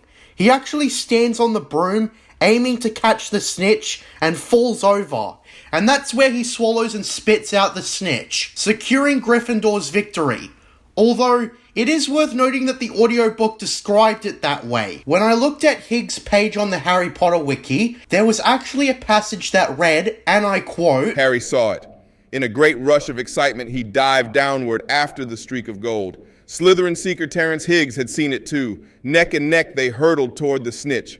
All the chasers seemed to have forgotten what they were supposed to be doing as they hung in midair to watch. So now I'm confused. The audiobook cuts straight to Harry getting the snitch, so I'm assuming that earlier versions of the story had this be more drawn out. So maybe I'm wrong. However, this is the first thing I'm seeing that isn't in the audiobook. So with that being said, however, the result is the same. Gryffindor wins. Everyone except the Slytherins cheer, and Gryffindor has automatically been moved to second place in the House Cup. In both book and movie straight afterwards, the trio goes straight to Hagrid and tell them what they know. The dialogue I'd say is 80% accurate in this scene. The key difference is where Hagrid discusses this stuff with the trio. In the book, it's in his hut, and in the movie, it's outside in the courtyard of the castle. Location aside, the three of them try to tell him what Snape's been doing, and Hagrid fiercely denies Snape could do anything of the sort, and actively defends him as a loyal Hogwarts teacher. His defenses aren't very good as the trio confront him with all the evidence. The injuries Snape sustained, his suspicious behaviour, his chanting while Harry was on the broom during Quidditch, and Hagrid just rejects all of that. Now this is where Hagrid clumsily slips 2 bits of information.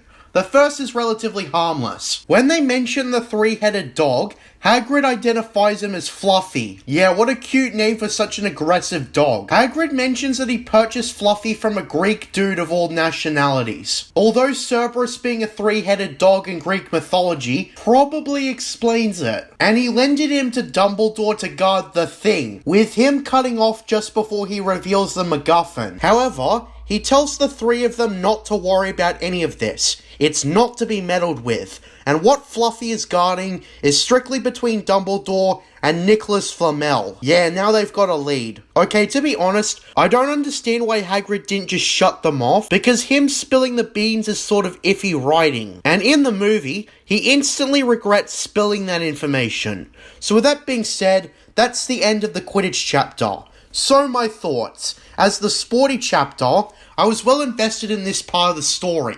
I don't follow sports. I actually think live professional sports is incredibly boring to watch. Sue me. And I'm impressed on how well I could follow along, especially in the book. Although the audiobook's underwhelming end to the Quidditch game left a lot to be desired, the CGI for the most part is pretty bad. They try to hide it by having the characters move really fast, and maybe that might have worked at a lower resolution in 2001, or not. But still, it's incredibly dated and looks uncanny. Looking at Attack of the Clones, released a measly year later, it's night and day. Now I understand it would be hard to do Quidditch in particular practically, but there could have been something they could have done, like perhaps don't show the players' faces directly, or have them wear some sort of masks, or something, I don't know. Hindsight is 2023, and it would have been nice if they had better technology.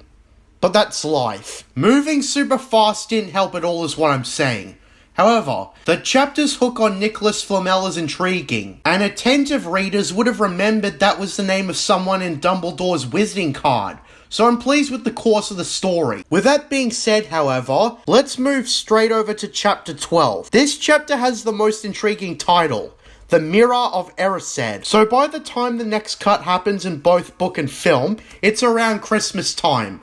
It started to snow heavily, and there's details such as Fred and George screwing around with Professor Quirrell with snow, and Hagrid nursing delivery hours back to health. Malfoy is disgusted that Slytherin lost the Quidditch match, so he opts to taunt Harry by mocking the fact that he doesn't have family to stay with for the holidays. And yeah, he's right. The Dursleys don't give a shit about him. So Harry's staying at Hogwarts. It's worth noting, however, that Harry having the best Christmas ever was probably going to happen at Hogwarts anyways, and not at Privet Drive. Ron and his siblings will also be staying at Hogwarts, because their parents are already going to Romania to visit their already graduated brother Charlie. Speaking of Ron, Malfoy also provokes Ron during potions class by telling him that Hagrid's hut must be a palace compared to his actual home, where they all have to fit the Weasleys in one house. This pushes Ron to the edge, and he grabs Malfoy.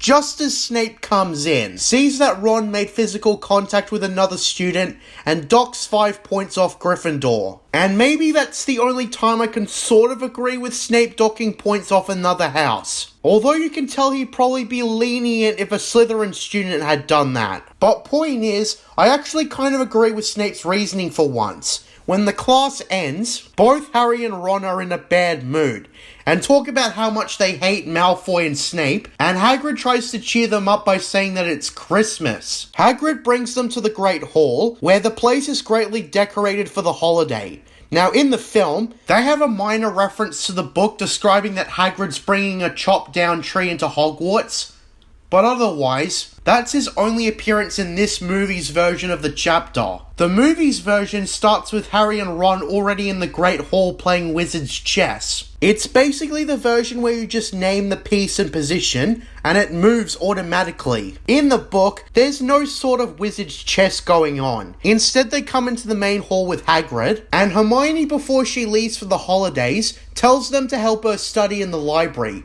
When Hagrid asks why they're going to the library, Harry is super open about it.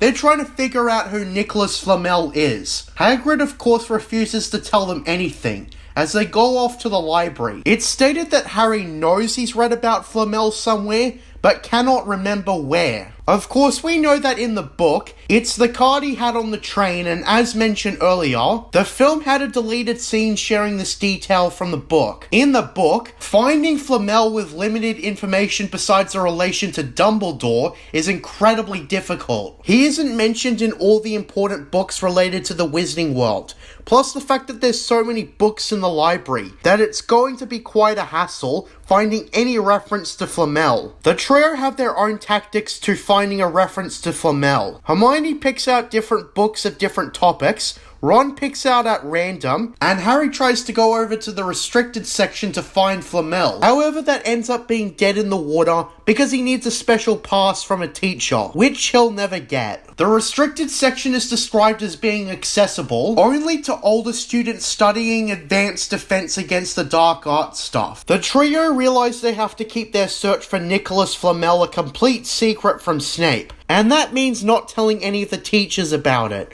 which of course makes their search even harder. They eventually give up and return to their house common room, talking about random crap. This is where Ron teaches Harry wizard's chess in the book, where of course in the movie it happens a tad earlier. Something I kind of wish they kept in were the sentient chess pieces talking to Harry and begging him not to sacrifice them to Ron. It made for a sort of humorous part of the book.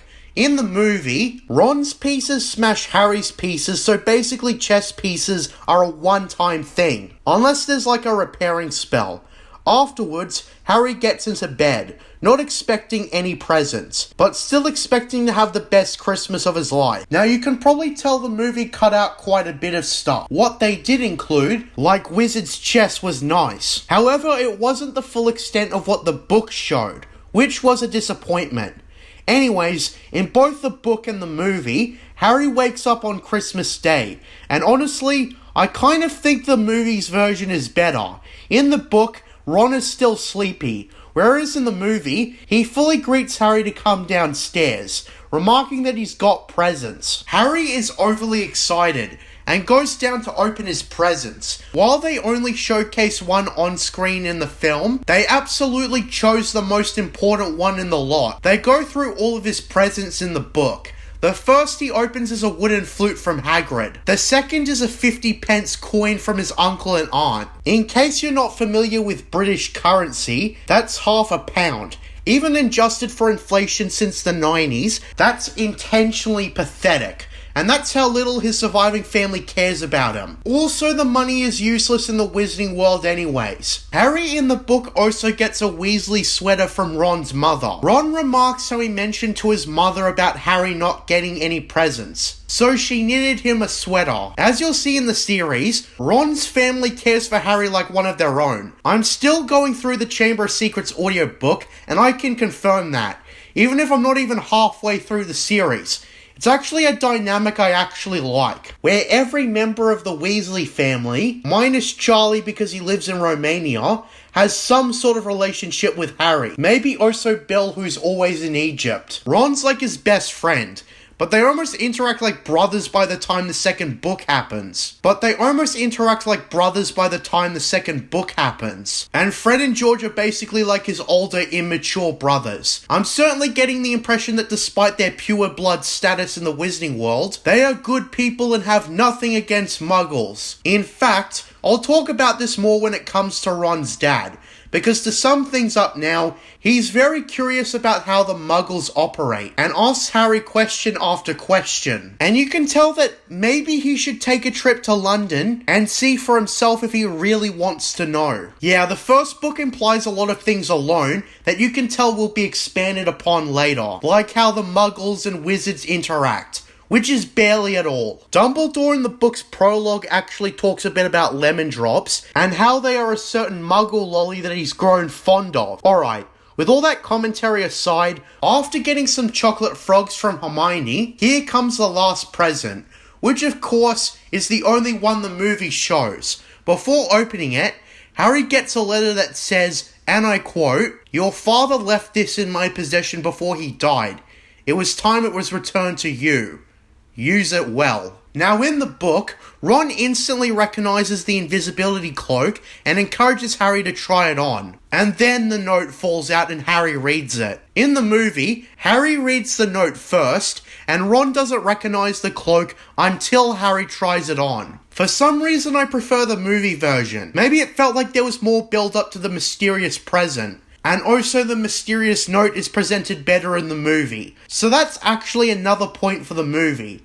However, exclusive to the book is an extended scene with Fred, George, and Percy. Fred and George pretty much force Percy and Ron to put on their sweaters, and then there's a Christmas dinner in the main hall, where it's a more advanced version of traditional Muggle Christmas dinner. Instead of paper crowns, there might be different types of detailed hats. Like an admiral's hat, for example. And even Dumbledore changed his hat for the occasion. Harry and the Weasley brothers all play with snowballs, throwing it at each other, before returning to the common room.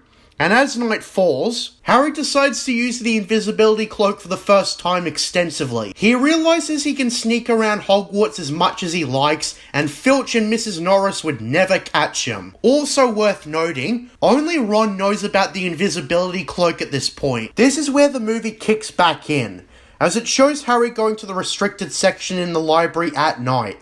Holding a lamp out, he enters the section, and picks up a random book to search through. The book describes how creepy it is even with the guarantee that he'll never be caught. In both book and movie, he picks up a random heavy book, opens it, and the book in question shrieks out of its mind.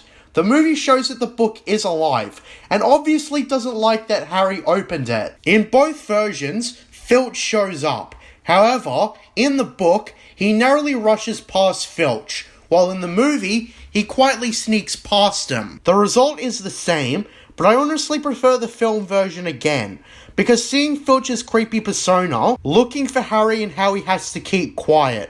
In the movie, after sneaking past Filch, he encounters both Snape and Quirrell. With Snape in authority over him, he has Quirrell cornered, and starts questioning his loyalties. However, they are both drawn away by Filch, who tells them about the unseen student out of bed.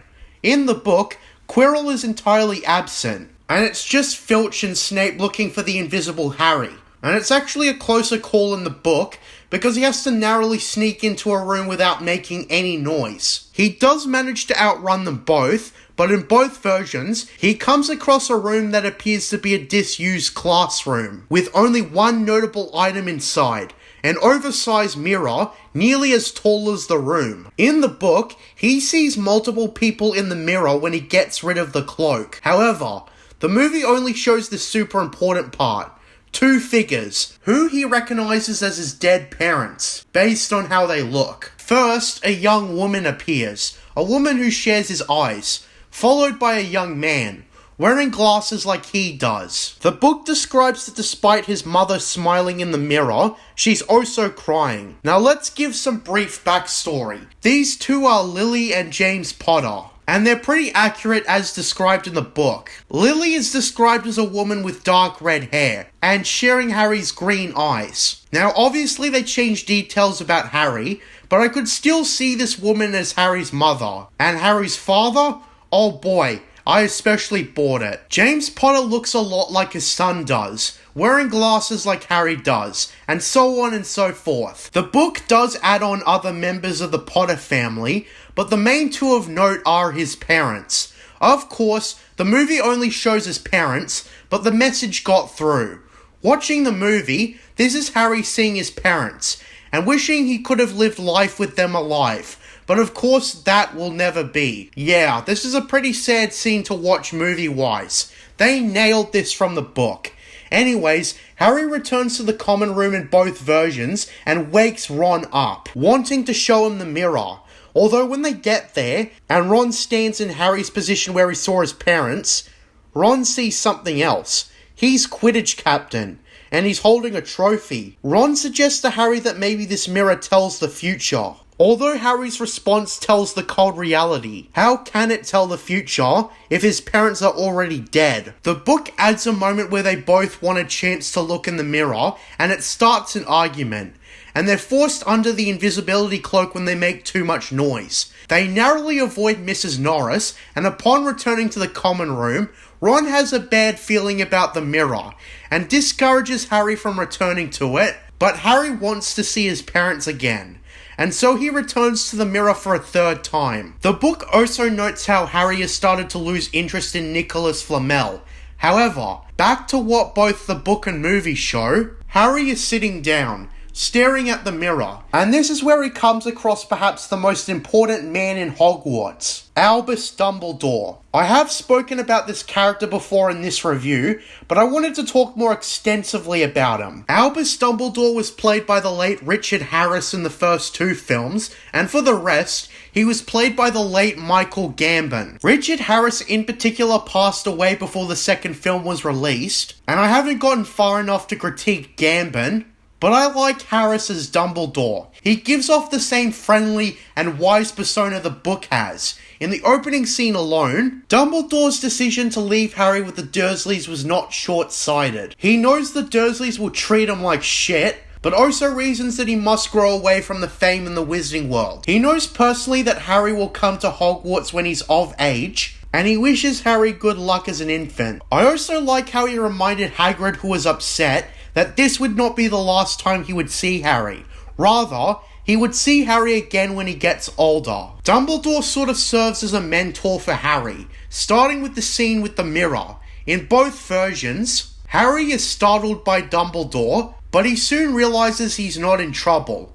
Dumbledore explains that Harry has discovered the mirror of Erised, and he describes how the happiest man in the world would look into this mirror and see himself, exactly how he is. The mirror shows us our greatest desires, and it's not a mirror for knowledge or truth. In fact, men have wasted away staring in the mirror, and have forgotten the basic concept of living in reality. That's some deep shit if I do say so myself. Dumbledore states that the mirror will be moved, and to not go looking for it again. The book exclusively also closes the chapter with Harry asking Dumbledore what he sees in the mirror, and Dumbledore states that he needs new pairs of socks, since he always needs a new pair. Harry going into bed realizes that Dumbledore may not be entirely truthful. However, he was asking a very personal question, and that's how the chapter ends, more or less. So now my thoughts. This is another setup for a Chekhov's gun, but it does greatly expand on Harry's inner feelings. He does wish he knew his parents, something that will never happen, and Dumbledore reminds him to live in reality.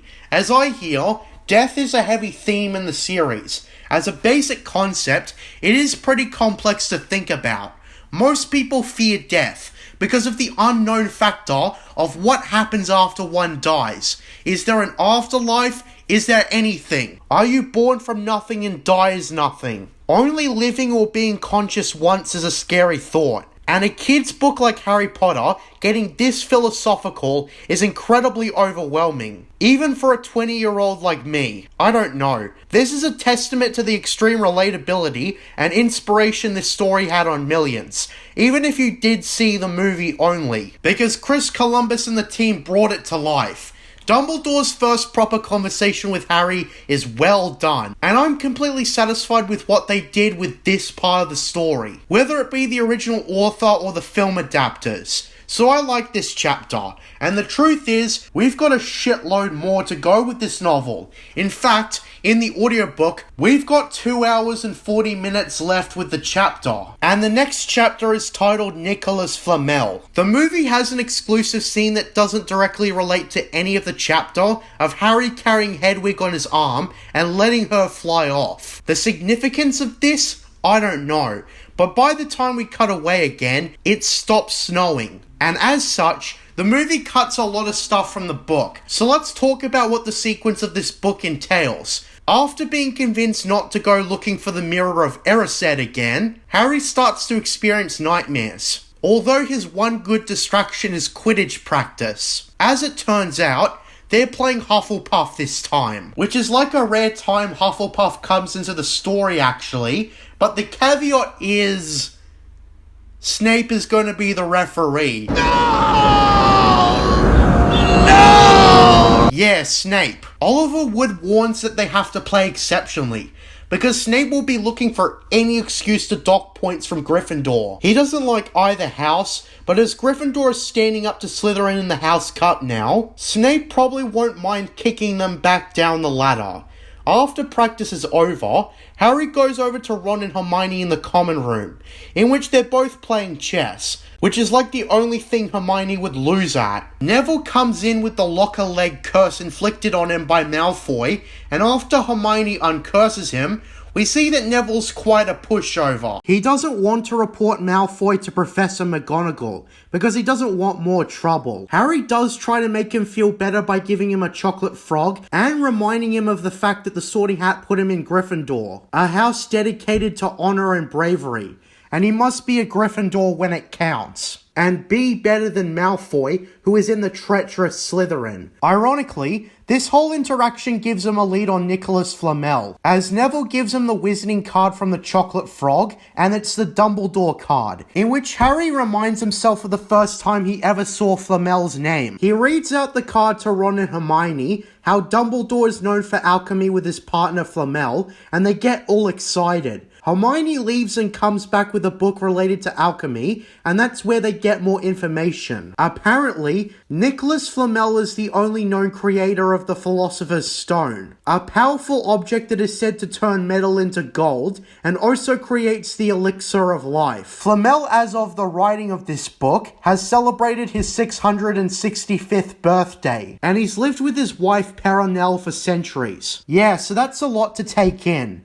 The movie actually moves this scene to the library, where Hermione reads out the information I just described, except the mention of Flamel's life is completely omitted. Only Flamel is mentioned in the movie. I imagine this was done because it wasn't absolutely necessary, since Flamel is the only one who actually matters in this story. His wife is just a staple on in plot relevance. It might surprise you to know that Nicholas Flamel is actually a real-life historical figure. According to Wikipedia, Nicholas Flamel was a scribe and manuscript seller from France. He is tied to a legend about discovering the Philosopher's Stone and becoming immortal, alongside his wife. Although the more realistic fate is that he died on the 22nd of March, 1418, in his late 80s. He probably did not cheat death, but of course, the legend was subject of numerous fictional works, including Harry Potter and the Philosopher's Stone. Flamel's history is pretty much the same in the Harry Potter universe, but of course, they squeezed in the wizarding world on top of his general history. He's good chums with Dumbledore, for example. It's interesting how Rowling used the Philosopher's Stone to tie into this story. Now back to the story in play. Exclusive to the book is Harry and Ron discussing what they do with the stone if they had it during the Defense Against the Dark Arts class, described as currently teaching treatment against werewolf bites. Then comes the Quidditch match against Hufflepuff. The book then describes how Harry seems to see Snape all around Hogwarts wherever he goes, and starts wondering if he knows about their efforts against him with the Philosopher's Stone. He gets completely distracted by the time the Quidditch match starts, as he's unable to listen to Oliver Wood's speech to the team. Ron and Hermione are basically lookouts, ready to use the leg-locking curse on Snape if he tries anything again. Dumbledore has also come to watch, and as the game begins, Harry is actively looking for the snitch, because if he catches it, it will counteract Snape's favoritism towards Hufflepuff. And on Ron and Hermione's side, Malfoy approaches them and taunting the hell out of them, remarking things like how Harry only made the Gryffindor Quidditch team because everybody felt sorry for him, with him being an orphan and all. He then insults Ron for no family wealth, and Neville for not having a brain. He actually pushes Ron to the edge again, and Ron proceeds to beat the shit out of him. Harry spots the golden snitch, dives to the ground for it, and manages to catch it. And now Gryffindor is in the lead, having won the game within 5 minutes. Dumbledore personally congratulates Harry, on top of not worrying about the mirror again, and Harry is left feeling proud of himself, as he thinks to himself that he's no longer just a famous name as the boy who lived. He's now lived up to his fame by dominating the Quidditch matches and leaving Gryffindor in the lead in the House Cup. However, he's then distracted by the sight of Snape in a hood walking into the dark forest, and Harry sneakily follows him with his Nimbus 2000. This is where we get the book's version of Snape confronting Professor Quirrell. However, in the book, we get more interesting information. Turns out that Snape knows that Harry has found out about the Philosopher's Stone, and he asks Quirrell if he knows how to get past Fluffy yet, and repeats some of the dialogue heard in the movie, such as knowing where his loyalties lie. Harry rushes straight back to Ron and Hermione with what he knows. Based on what was said, there's not just Fluffy, there's other obstacles to get past, and Snape's pressuring Quirrell about getting past it. Now with that being said, that's actually how the chapter ends. As you can probably tell, the movie cut a lot of this chapter out, aside from the essential Nicholas Flamel stuff. This might be arguably the most omitted chapter in the film adaptation. Gryffindor vs. Hufflepuff was not included in the film, going even more with the fact that only Gryffindor and Slytherin are the only houses that matter in the first entry. Seriously, Hufflepuff being included here in the book means that my house, Ravenclaw, is the least featured house in the Philosopher's Stone. So my overarching criticisms remain when it comes to the lackluster presence of Hufflepuff and Ravenclaw. Still, what the book told was great. It's an interesting plot point to have Snape be the referee for a Quidditch game, although obviously if the film adaptation was going to show anything, it was going to be Gryffindor versus Slytherin, which happened earlier in the story. So anyways, the next chapter is called Norbert the Norwegian, and it's a chapter that is completely altered in the film adaptation. You'll realize they greatly trimmed this chapter and changed the context for the sake of time, and I don't fault them for that. But still, it's stuff they've changed, so now it's time to talk about it. As you might expect, there's a bunch of book-exclusive stuff. The trio notice Quirrell and Snape a lot more often, and keep a close eye on both of them. On top of that, the teachers give every student a pile of homework, where Hermione has to help out Harry and Ron on their assignments, and passing the exams is essential to passing the first year, and making it into the second. As they're studying in the library, they catch sight of Hagrid, and they realize it's out of character for him to be in the library, and Hagrid seems to be hiding something too. As like last time, they inform Hagrid they've already found out who Nicholas Flamel is, and what the Philosopher's Stone is on top of that. Hagrid tries to shush them up, and offers to talk to them inside his hut. Just don't talk about the stone openly in public, or he'll get into trouble, as people will think he told them about a teacher's only thing. So after he leaves, they get curious, and start looking at the section Hagrid was in, and realize he was looking stuff up about the dragons. Harry notes how Hagrid always wanted a dragon, and Ron responds that it's against wizarding law. We get a bit of world building here about how dragons operate, and Ron brings up his brother Charlie, who of course handles dragons in Romania. In fact, whenever a muggle spots a dragon, the wizarding world has to cast a spell on them to make them forget. So after the day's up, they go to Hagrid's hut at night. This is actually a scene featured in the movie, although with the context changed heavily. A big change they have is how Hagrid is not at all secretive about the dragon business. However, in both versions, Hagrid's got a big black egg around the fireplace. Of course, in the book, Hagrid's been reading about taking care of a dragon. Now, in the movie, this is all done in one night. But in the book, the egg's not about to hatch yet, and so the trio actually go back to studying until Hagrid sends them a letter about how it's gonna hatch. This actually allows Draco Malfoy to listen in on their conversation about the dragon before Harry gets them to pipe down. Either way, in both book and film, the egg hatches, and they all see it's a dragon known as a Norwegian Ridgeback, whom Hagrid proceeds to name Norbert. Also, quick pause here, I should also mention how in the book, they convinced Hagrid to reveal that all the teachers at Hogwarts have their own individual contribution to guarding the stone, including Snape. In the film, it's merely a vague reference to how Snape is helping to protect the stone. I wasn't sure where to put this, so I'm mentioning it now. The main difference I'd say this chapter has in both versions concerns the dragon. In the movie, the dragon that Hagrid's keeping isn't highly illegal, so no one bats an eye. Draco Malfoy actually plays a role in both versions, but it's for two different reasons. In the movie, the trio were actually out of bed, and Malfoy catches them through the window, and he bolts off to tell Professor McGonagall. By the time they walk back into the castle, McGonagall is waiting for them. alongside Malfoy. We cut to a scene of the trio sitting down in front of McGonagall's chair as she punishes all 4 of them by docking off 50 points each. Draco is surprised to hear the number 4 and he asks for some clarification, and McGonagall responds that despite his good intentions, he was oh so out of bed.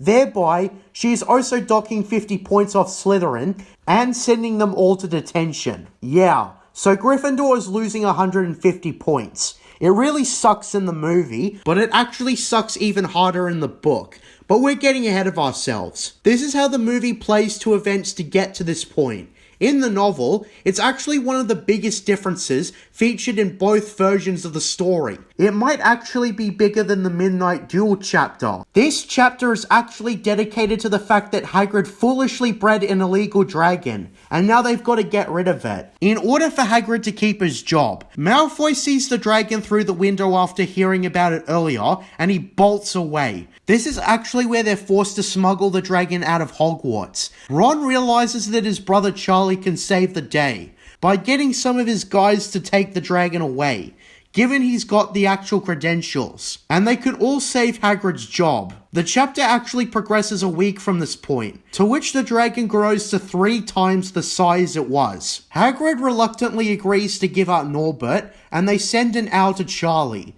A week later, they get a reply, in which Charlie responds that a bunch of his guys will be there to take Norbert out of Hogwarts, and they must be met at the tallest tower of Hogwarts Castle, and they'll be able to take him away while it's still night. Ron was spending his time helping Hagrid feed Norbert, and he got his hand bitten, so he's gonna have to stay this one out. In fact, he has to go to the hospital wing when his hand gets swollen and infected. And he has to hope that the doctor, Madame Pomfrey, doesn't figure out it's from a dragon. Also now Malfoy knows the location because he stole Ron's book. And that's where he stored Charlie's response letter. Yeah, that's one way to build tension. So anyways, Harry and Hermione use the invisibility cloak to make it to Hagrid's hut, after getting delayed by Peeves getting in their way playing tennis on the wall, in which Hagrid says his last goodbyes to Norbert and gives him up to both of them in a crate. It's worth noting that nobody except Hagrid is upset over getting rid of Norbert. They're more so annoyed at Hagrid for making them do this. They carry the heavy crate across Hogwarts to the top of the tallest tower in the castle. Wearing the invisibility cloak, they oversee Professor McGonagall having Draco Malfoy by the ear and giving him detention, and docking 20 points off Slytherin, not believing his account that Harry's got a dragon. They're all too happy to see Draco face punishment too. They make it to the top of the tower, exhausted, where Charlie's guys are waiting for them. Described as friendly, they harness Norbert and fly away, getting rid of him forever. Harry and Hermione are so relieved, although they forget to put the invisibility cloak back on, which is a bit of poor writing, and this results in the worst thing ever catching them, Filch. The book does try to pass it off as overexcitement, but it's still iffy writing. Obviously, I'm going to give the movie a point for a more believable reason for detention. However, the book is better with the whole subplot concerning Norbert and smuggling him out of the school. So overall, I'm actually going to give the book the point in this round. This just about wraps up the chapter. And with that being said, the book was obviously an extended way to get caught. While you could say that Harry's being punished for being out of bed in both versions, the reasons differ. In the book, it's because they were smuggling a dragon out of school.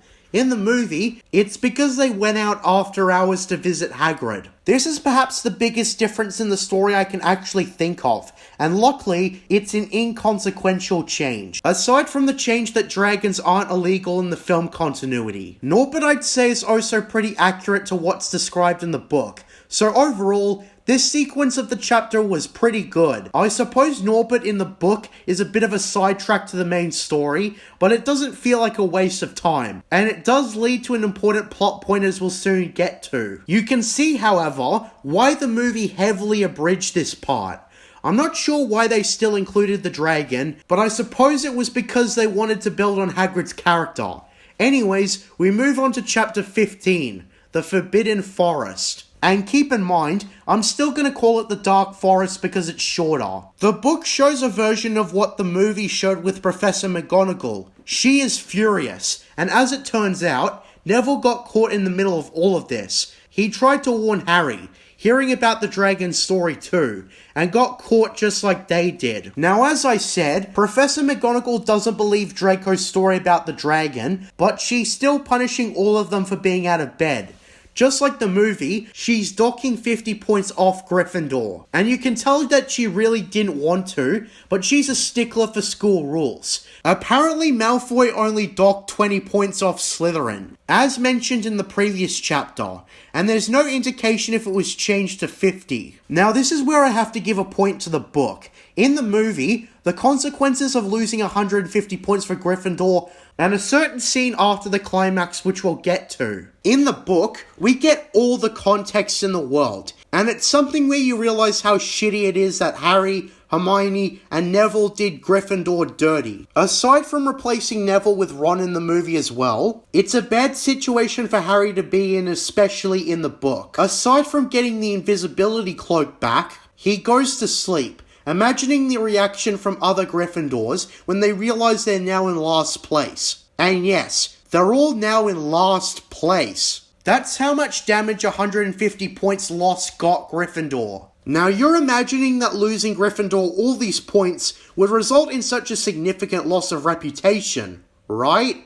Wrong. It's much, much worse. When morning arises, and everyone finds out that the famed Harry Potter, previously revered for winning 2 Quidditch matches in a row and putting Gryffindor in the lead, is now the most unpopular and hated student in the whole school. The Gryffindors tore him to shreds. They all started to hate on him for docking Gryffindor all those points. And on top of that, even the Hufflepuffs and Ravenclaws like me hated his guts and insulted him wherever he went. The only people who actually liked him at that point were the Slytherins, who mockingly cheered that they owed him. Of course, the only one who stuck by him, aside from of course Neville and Hermione, was Ron. He tries to cheer Harry up by telling him that Fred and George always dock points off of Gryffindor, and everyone still likes them. Although Harry points out that they didn't lose Gryffindor 150 in one go, and in a context of setting Gryffindor in last place right after taking the lead. He even goes as far to attempt to resign from the Quidditch team. He was that ashamed. Although Oliver Wood kept him on, because they needed a seeker, and they probably weren't going to find one as good as Harry. Besides, they needed to win back points, and resigning from the team won't do any good. Still though, everyone else on the team refused to speak to them. And yes, that includes Fred and George. If they had to refer to Harry at all, it would be as the Seeker. On Hermione's side, she didn't draw attention to herself, and so any points she could acquire Gryffindor were gone as well, because she would be too shy to speak up. Harry decided his New Year's resolution would not concern himself in matters that don't involve him. Even when he hears Quirrell seemingly being threatened, he stays out of it. He doesn't see Snape, but figures that Snape must have been there, threatening Quirrell, and it seems like that he's been giving in. Returning to Ron and Hermione, it's suggested that they should tell Dumbledore about this, like they should have ages ago. Although it's noted that he won't believe them. Snape's got a ton of plausible deniability, and Quirrell is too nervous to back them up, obviously. They'd also have to explain how they know about the Philosopher's Stone, and that would probably get them kicked out. So that's where one afternoon in the main hall, Harry, Neville, and Hermione get letters from Professor McGonagall, giving them instructions to meet Filch at 11 o'clock at night for their detention. So this is where the movie comes back. Having missed all that context, the movie skips right from the assignment of detention to the detention itself, in which Filch in both versions escorts the four to Hagrid. Obviously, just remember that Ron and Neville have swapped places. Filch seems to be greatly enjoying himself, and when Harry realizes they're going to be working with Hagrid, and that calms him down a bit, Filch makes him sweat back up to 11 by telling him that they're all going with Hagrid into the Dark Forest. Malfoy actually sounds nervous for once, and in summary, all Filch responds with is, I missed the part where that's my problem. Now exclusive to the film is a scene that tells us what happened to Norbert, since they aren't illegal in this continuity. Hagrid explains that Norbert has been taken away to Romania to go live in a dragon colony. Hermione tells him that it must be good news, since he'll be with his own kind. However, Hagrid expresses concern. wondering what will happen if all the other dragons are mean to him, and he ends up hating it there. Obviously, Hagrid is more sympathetic in this version because we've barely seen the dragon's antics. And he wasn't doing something super dangerous and illegal, just because he wanted a dragon. Anyways, with that being said, Malfoy protests, and tells Hagrid once Filch leaves in the book that if his father hears about this, he'll give Hogwarts so much shit. Hagrid counters by stating that the only way to stay at Hogwarts is to help him in the Dark Forest, so without much choice, they venture into the forest. Now the scene starts with Hagrid finding a dead unicorn, and getting its blood on his fingers, before announcing to the group what it is. They're gonna go look for unicorns and see if there's any that are injured. In both versions, the search party is split in two. However, exclusive to the book is Neville going with Malfoy and Fang, Hagrid's regular oversized dog, while Harry and Hermione go with Hagrid. This is where they find a mysterious figure that quickly flees. Without getting a good look at it, Hagrid remarks that there's something unknown chasing the unicorns and it can't be a werewolf. Then a tad bit later they come across a centaur named Ronan, whom Hagrid recognizes. There's a bit of interaction with Ronan, although he hasn't seen anything.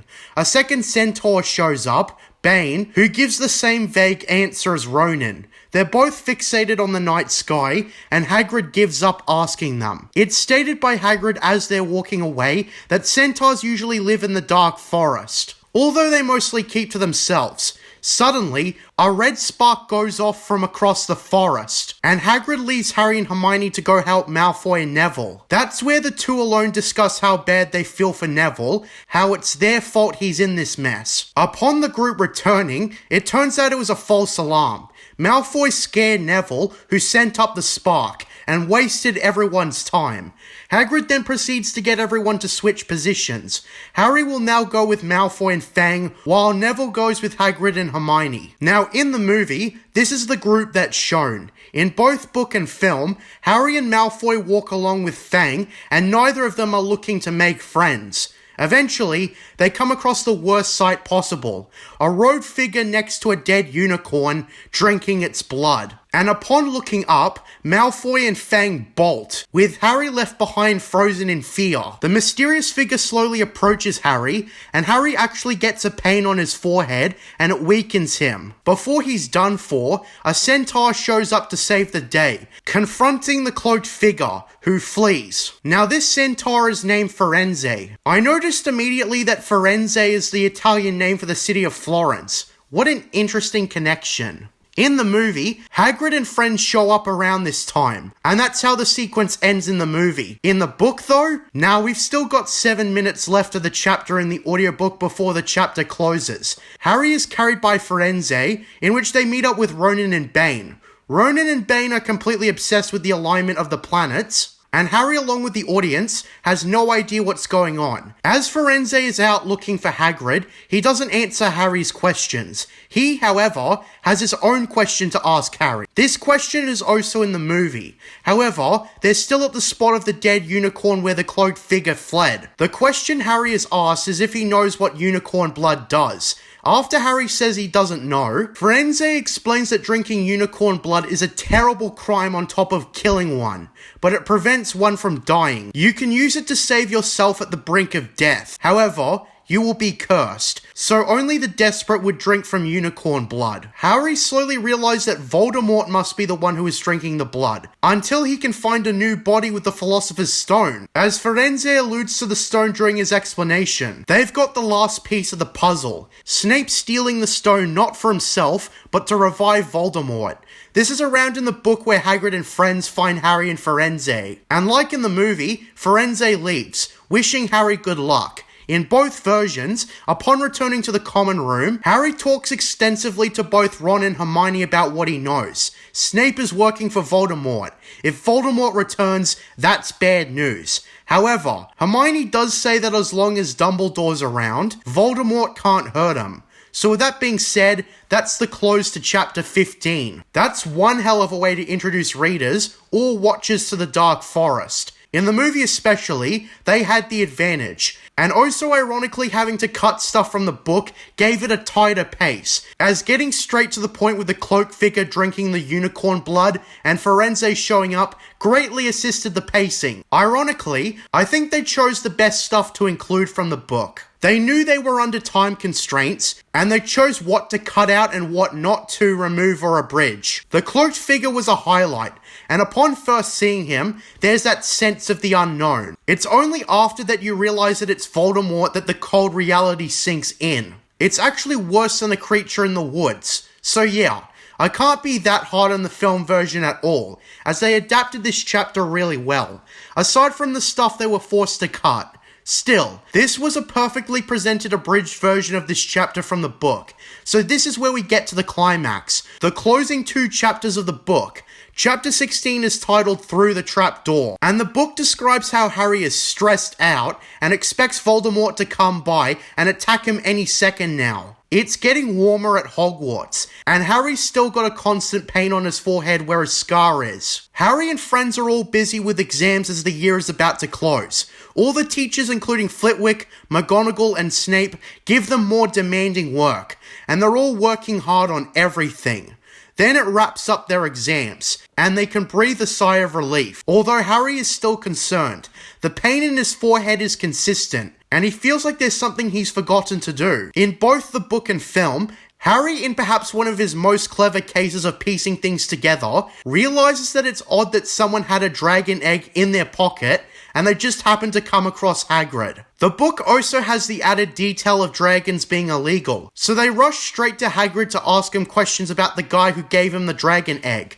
In the book, he's cooking peas, and in the movie, he's playing his flute to a tune that sounds like the Harry Potter theme, so it's an in-universe song, is it? I can imagine maybe a musician in-universe might have written a song about the boy who lived, given Harry's so goddamn famous after all, so that might make sense actually. It makes more sense than the Imperial March being in-universe music and Solo a Star Wars story at least. Anyhow, on with the questioning. In both versions, Harry asks Hagrid about who gave him the dragon egg, and Hagrid reveals it was a cloaked figure whose face he couldn't see, and when Harry keeps asking about whether he's interested in Fluffy, Hagrid confirms that he was, and then he spills the beans. The way to keep Fluffy calm is to play it music. By the time he realizes he spilled more information, Harry and friends have bolted off. Kinda rude, but I suppose the world hangs in the balance here actually. They realize they have to tell Dumbledore, whether he'll believe them or not. The book notes that they were never told where Dumbledore's office was,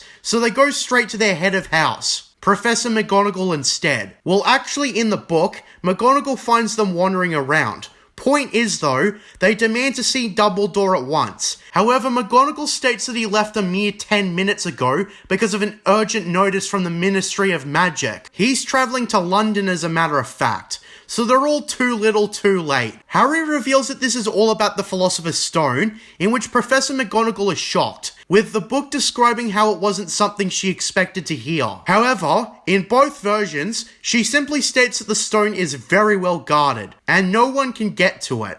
After being brushed off, they discuss how Snape's got Dumbledore out of the way, and then speak to the devil! Snape shows up to greet them coldly. He tells them that they come off as suspicious, and they better not stick around since they can't afford to lose Gryffindor any more points. He warns Harry that if he catches him wandering off at night, he will be expelled. In the movie, when Snape wanders off, you can see his cloak floating a bit, sort of like the creature at night feeding on the unicorn blood. In the book, they suggest that someone keep an eye out for Professor Snape. There's actually a funny bit where Ron suggests that Hermione can pretend to be waiting for Professor Flitwick and ask him about question 14B, impersonating her, until Hermione tells him to shut up. Harry and Ron wait by the 3rd floor corridor, but before they can act on the plan, however, McGonagall catches them, and threatens to dock off more points off Gryffindor if they continue. So it's back to the common room. Hermione comes back shortly after, and tells them that Snape left immediately, and doesn't know where he went. So that night, they realize it's now or never. At least it is for Book Harry, because even after being warned that he'll be expelled, Harry doesn't care anymore. The fate of the wizarding world is at stake. If Voldemort gets the stone, he's coming back. And it's gonna cause a lot of shit for the wizarding world. There won't be a Hogwarts, and if he gets expelled, it's worth the risk, as he'll have to wait at Privet Drive for Voldemort to find him. He actually puts on quite a speech, and reminds them that Voldemort killed his parents. Both Ron and Hermione just look at him and decide that they're in. Hermione looks through her books, searching for counteractments for all the spells put protecting the stone. None of the Gryffindors are bothering to speak to Harry, and as night falls and all the Gryffindors go to bed, Harry grabs his invisibility cloak and the flute Hagrid made him. Another Chekhov's gun. So in both book and film, it shows the trio about to go out, when Neville appears, trying to stop them.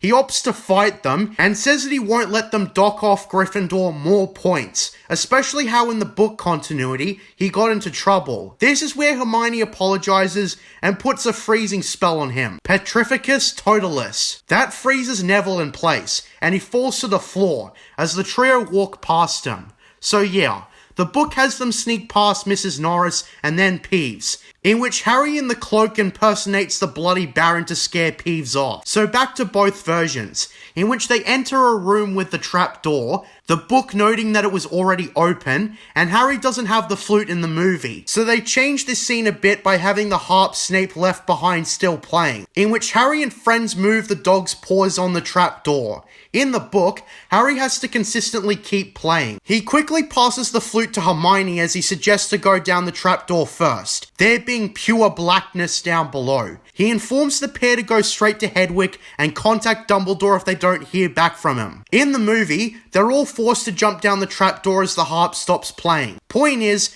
they land on a soft surface that breaks their fall. This is actually another deviation from the book. In the movie, they land on a plant called the Devil's Snare, which wraps themselves around them.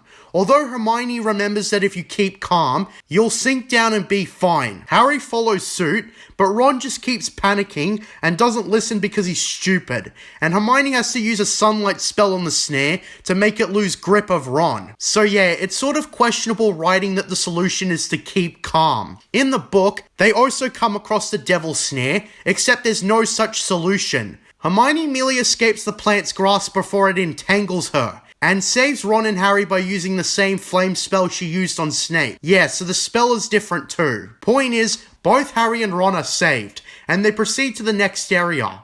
I'd just like to mention that they pull a joke in the movie where Ron ironically states that no one panicked. Anyways, in the next room is exactly translated from book to movie. Flying keys in the air with a locked door on the other side.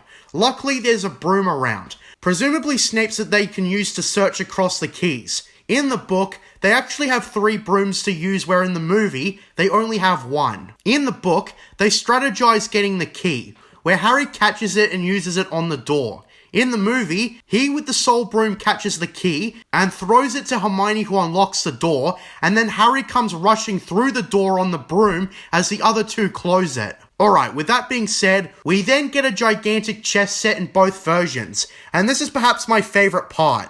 They enter the room, and in the movie, they try to walk past the pieces. However, they are blocked. They're gonna have to checkmate the opposing side's king to get across, and that's where they assume the role of chess pieces.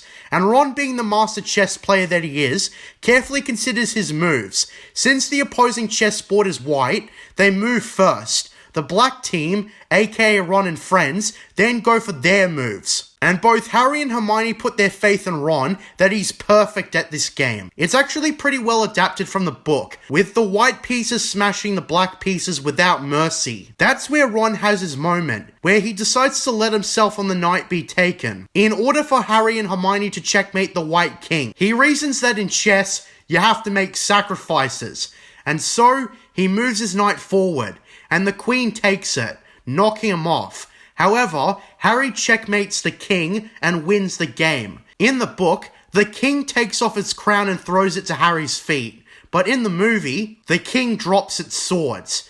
Now in the movie, they use the excuse that Hermione has to take care of Ron, and Harry must go on alone.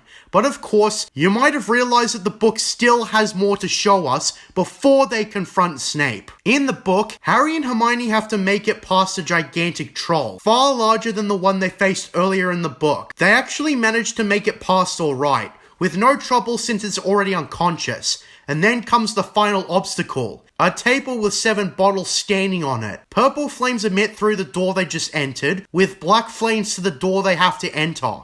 There's a poem that comes attached that gives out a riddle and some clues. Hermione then assesses the poem and picks out a bottle, the tiniest one on the table. Harry remarks that it only has enough liquid for one of them. That's where Hermione has to stay behind. She hugs Harry tightly before they part ways, and Harry makes it through the black flames to the last chamber. Honestly, I would have loved to see this part make it into the film, but again, they have to improvise. This is about how the chapter ends, with Harry seeing neither Snape nor Voldemort. You'll have to turn to the next chapter in order to find out what he saw. So my thoughts. This was a very inventive climax. In the book specifically, it's referenced that each teacher has its own spell put through it. For example, the herbology teacher, Professor Sprout, must have placed the Devil's Snare, and McGonagall must have enchanted the giant chess set. Flitwick enchanted the keys, Quirrell put forth the massive troll, and Snape put through the poem and the choosable bottles with the flames. That's pretty intricate, and in character for each teacher, having their own way to protect the stone. What did make it into the film is pretty adventurous. I personally would have replaced the key room with the final room, but they still did a great job of bringing the key room to life, even with the deviations. Honestly, the most faithfully adapted part starting with Fluffy is the chess set. It's pretty much how you'd imagine it. The chess pieces are huge and are pretty intimidating. The Chekhov's gun of Ron being a chess master really came through. And I also hope it's preserved later in the series, because it's a nice gimmick. It was sort of iffy that Hermione stayed behind to care for Ron, but the point is, they couldn't have her for the climax. And speaking of the climax, we now turn to the final chapter. Chapter 17. The Man with Two Faces. Side note, I think Rowling should have called it something else, because that's a bit of a spoiler. Anyways, upon making it to the final chamber, he's surprised to see that neither Snape or Voldemort is there. Instead, it's Professor Quirrell. Quirrell sets aside his persona from the entire book and is a completely different character. He's no longer stuttering, that was a facade, and his laugh is more cold and evil. All is revealed here. Snape wasn't trying to kill Harry. He was actually trying to save him with a counter curse. But Quirrell lost eye contact when Snape's robe caught on fire. Although Quirrell specifically states in the book that Hermione actually tripped him over. In fact, in the book, that's actually the reason Snape was the referee in the next game. It was so he could protect Harry from whoever laid the curse. A lot of stuff makes sense now.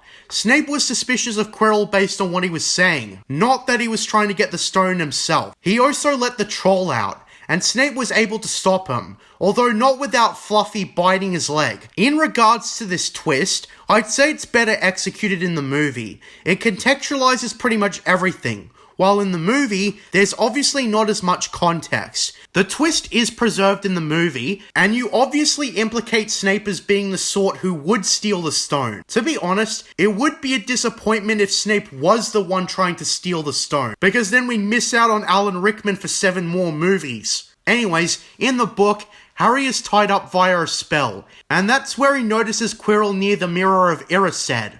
In the movie, however, he isn't tied up, and we see Quirrell is frustrated how he can't seem to get to the stone, so he forces Harry to come over. In the book, Harry tries to stall him, although he realizes oddly that Professor Quirrell has Voldemort quote wherever he goes, as he references how he went looking for Lord Voldemort, and came to realize that there was no such thing as good and evil, only power. Then unbinds Harry's ropes and tells him to come over. This is where in both book and film, Harry approaches the mirror in both versions and sees himself in the mirror pulling out a red stone, winking, and then putting the red stone back in his pocket. When Quirrell catches onto him, Harry lies that it's Dumbledore shaking his hand during graduation, although a voice from somewhere says that Harry's lying, and that's where the reveal spikes. The film has Quirrell face away from the mirror as he unwraps his turban, the one that always smelt off, and upon removing it,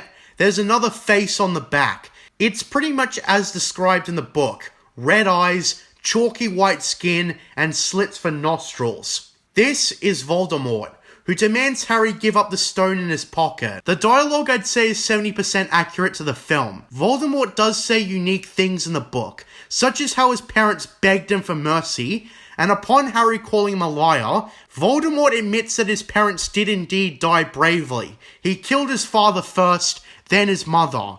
In the movie only, Voldemort offers to help Harry resurrect his parents if he gives him the stone, but Harry sees through this deception.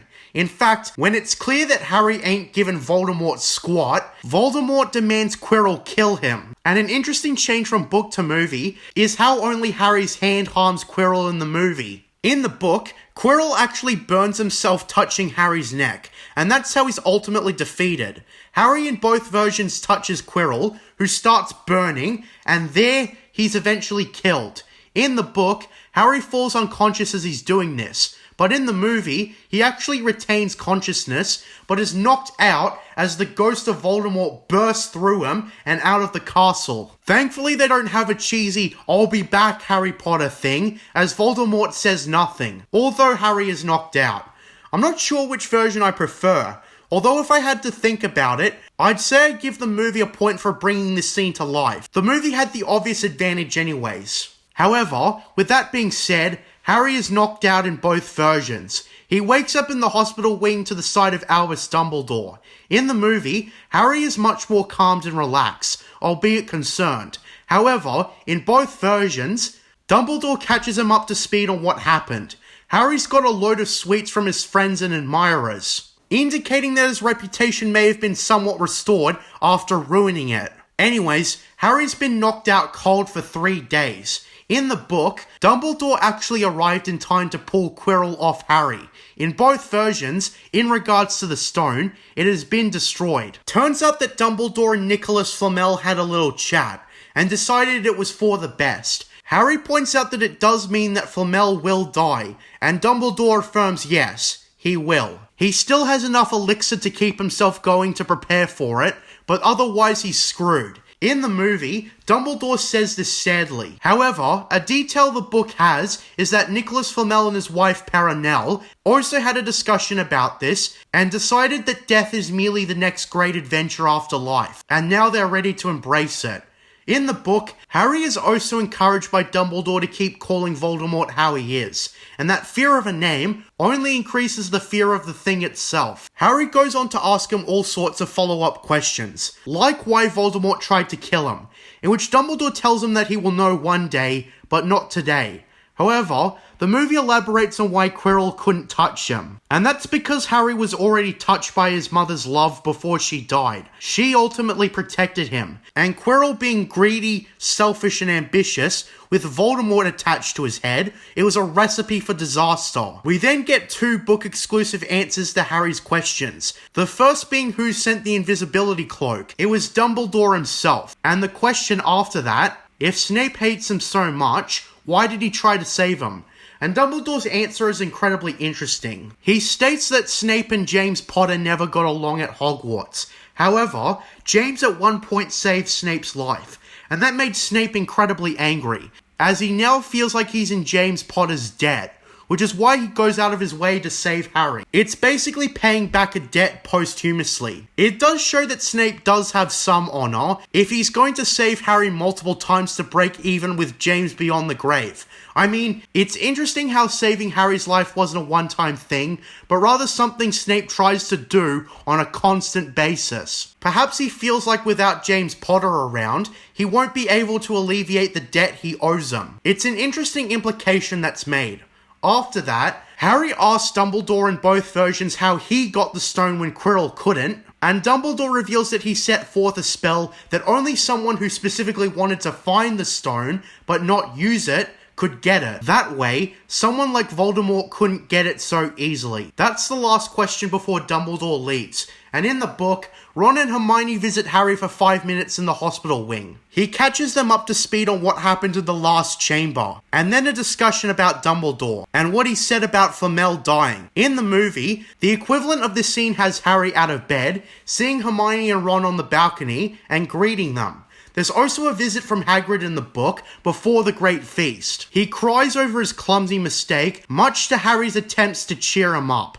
Hagrid also gives Harry an item that I'll save for the end, because in the film continuity, Harry gets this item at the very end before leaving Hogwarts. So now the Great Feast. In both book and film, Slytherin has won the House Cup.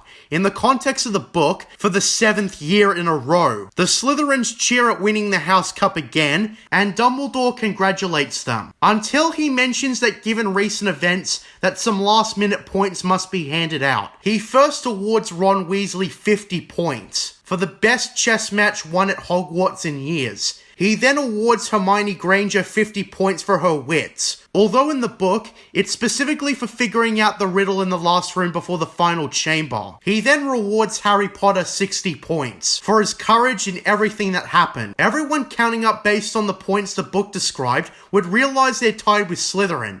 But of course, only one of them can win the House Cup. That's where Dumbledore gives his final announcement. He remarks that standing up to one's enemies requires a great deal of bravery, but a great deal more to stand up to one's friends. That's why he awards 10 points to Neville Longbottom. Yeah, that's right. Neville gets his moment, as you realize that he actually expressed bravery when it counted, and for that, he alongside the main three won Gryffindor the House Cup. That's right, Gryffindor, your winner. The book also notes how Neville had never won a single point for Gryffindor before, and he's so shocked that he's actually achieved something as people are hugging him. Also from the book, the Hufflepuffs and Ravenclaws celebrate alongside Gryffindor, because they're all glad to witness the downfall of Slytherin. Harry notices Draco's horrified, disappointed expression too. Now, in the context of just the films, I thought it was sort of unfair that Gryffindor won out of nowhere, with Dumbledore just handing out last minute points, which I think he should have done earlier, but with the context of the book, where Slytherin won 6 years in a row because of Snape, you can infer that Dumbledore waited so he could assure Gryffindor's victory and not have Snape dock off points before then. Okay, so the book closes with Harry enjoying himself before going on the train. Every major character passed the exams, including Neville, and even Crabbe and Goyle. Now in the movie, the final scene has Hagrid remind Harry that he can keep his bratty cousin in line by threatening him with magic, since he doesn't know that they're not allowed to use magic away from school, a detail the book also has. Although said conversation in the book doesn't happen. Now for the item I saved for later. Hagrid also gives Harry a moving picture book that were taken when he was an infant of him and his deceased parents. The movie in particular ends with everyone getting on the train and the camera panning up. Ha! You should have known I would play that gag. However, that's not how the book ends, so let's touch over it. The book ends by taking Harry back to King's Cross Station. Ron offers to let both Hermione and Harry stay over at his place this summer, and we do see a bit of Ginny fanboying over Potter, but other than that, the Dursleys show up to take him back to Privet Drive. But Harry knows that he's going to have a lot of fun with Dudley in particular over the summer. And that's Harry Potter and the Philosopher's Stone. Both versions ended on a relatively happy note. Now, if you couldn't tell, I'm quite attached to this novel. I probably read it 10 years too late, with me being 20, but still, it's one of those timeless stories that doesn't make you feel silly for reading it. It's a compelling read, or listen in my case. The first novel's only 8 hours long as an audiobook, but it's a pretty eventful story. A lot of it is set up into the Wizarding world, and I can't fault it too much. The film adaptation was also done faithfully. I'm impressed. Chris Columbus really brought the story to life with a level of dedication and passion. He was clearly a fan of the book and wanted to see it through. Not without liberties, of course, but that's true of every book-to-film adaptation. So with that being said, I am happy to reward both versions of Harry Potter and the Philosopher's Stone a 9.5 out of 10. Would I say I'm a Harry Potter fan now? Not really. While it was fun comparing the two, I think I'd need to read more of the source material to make up my mind, and as I said, with the film series, I couldn't make it past Prisoner of Azkaban. The first two films were gold, and then the third one onwards I just couldn't watch and finish properly. I don't remember why, but we'll see, won't we? You've probably heard enough to see what they changed and what they kept the same, and I went into specific detail too.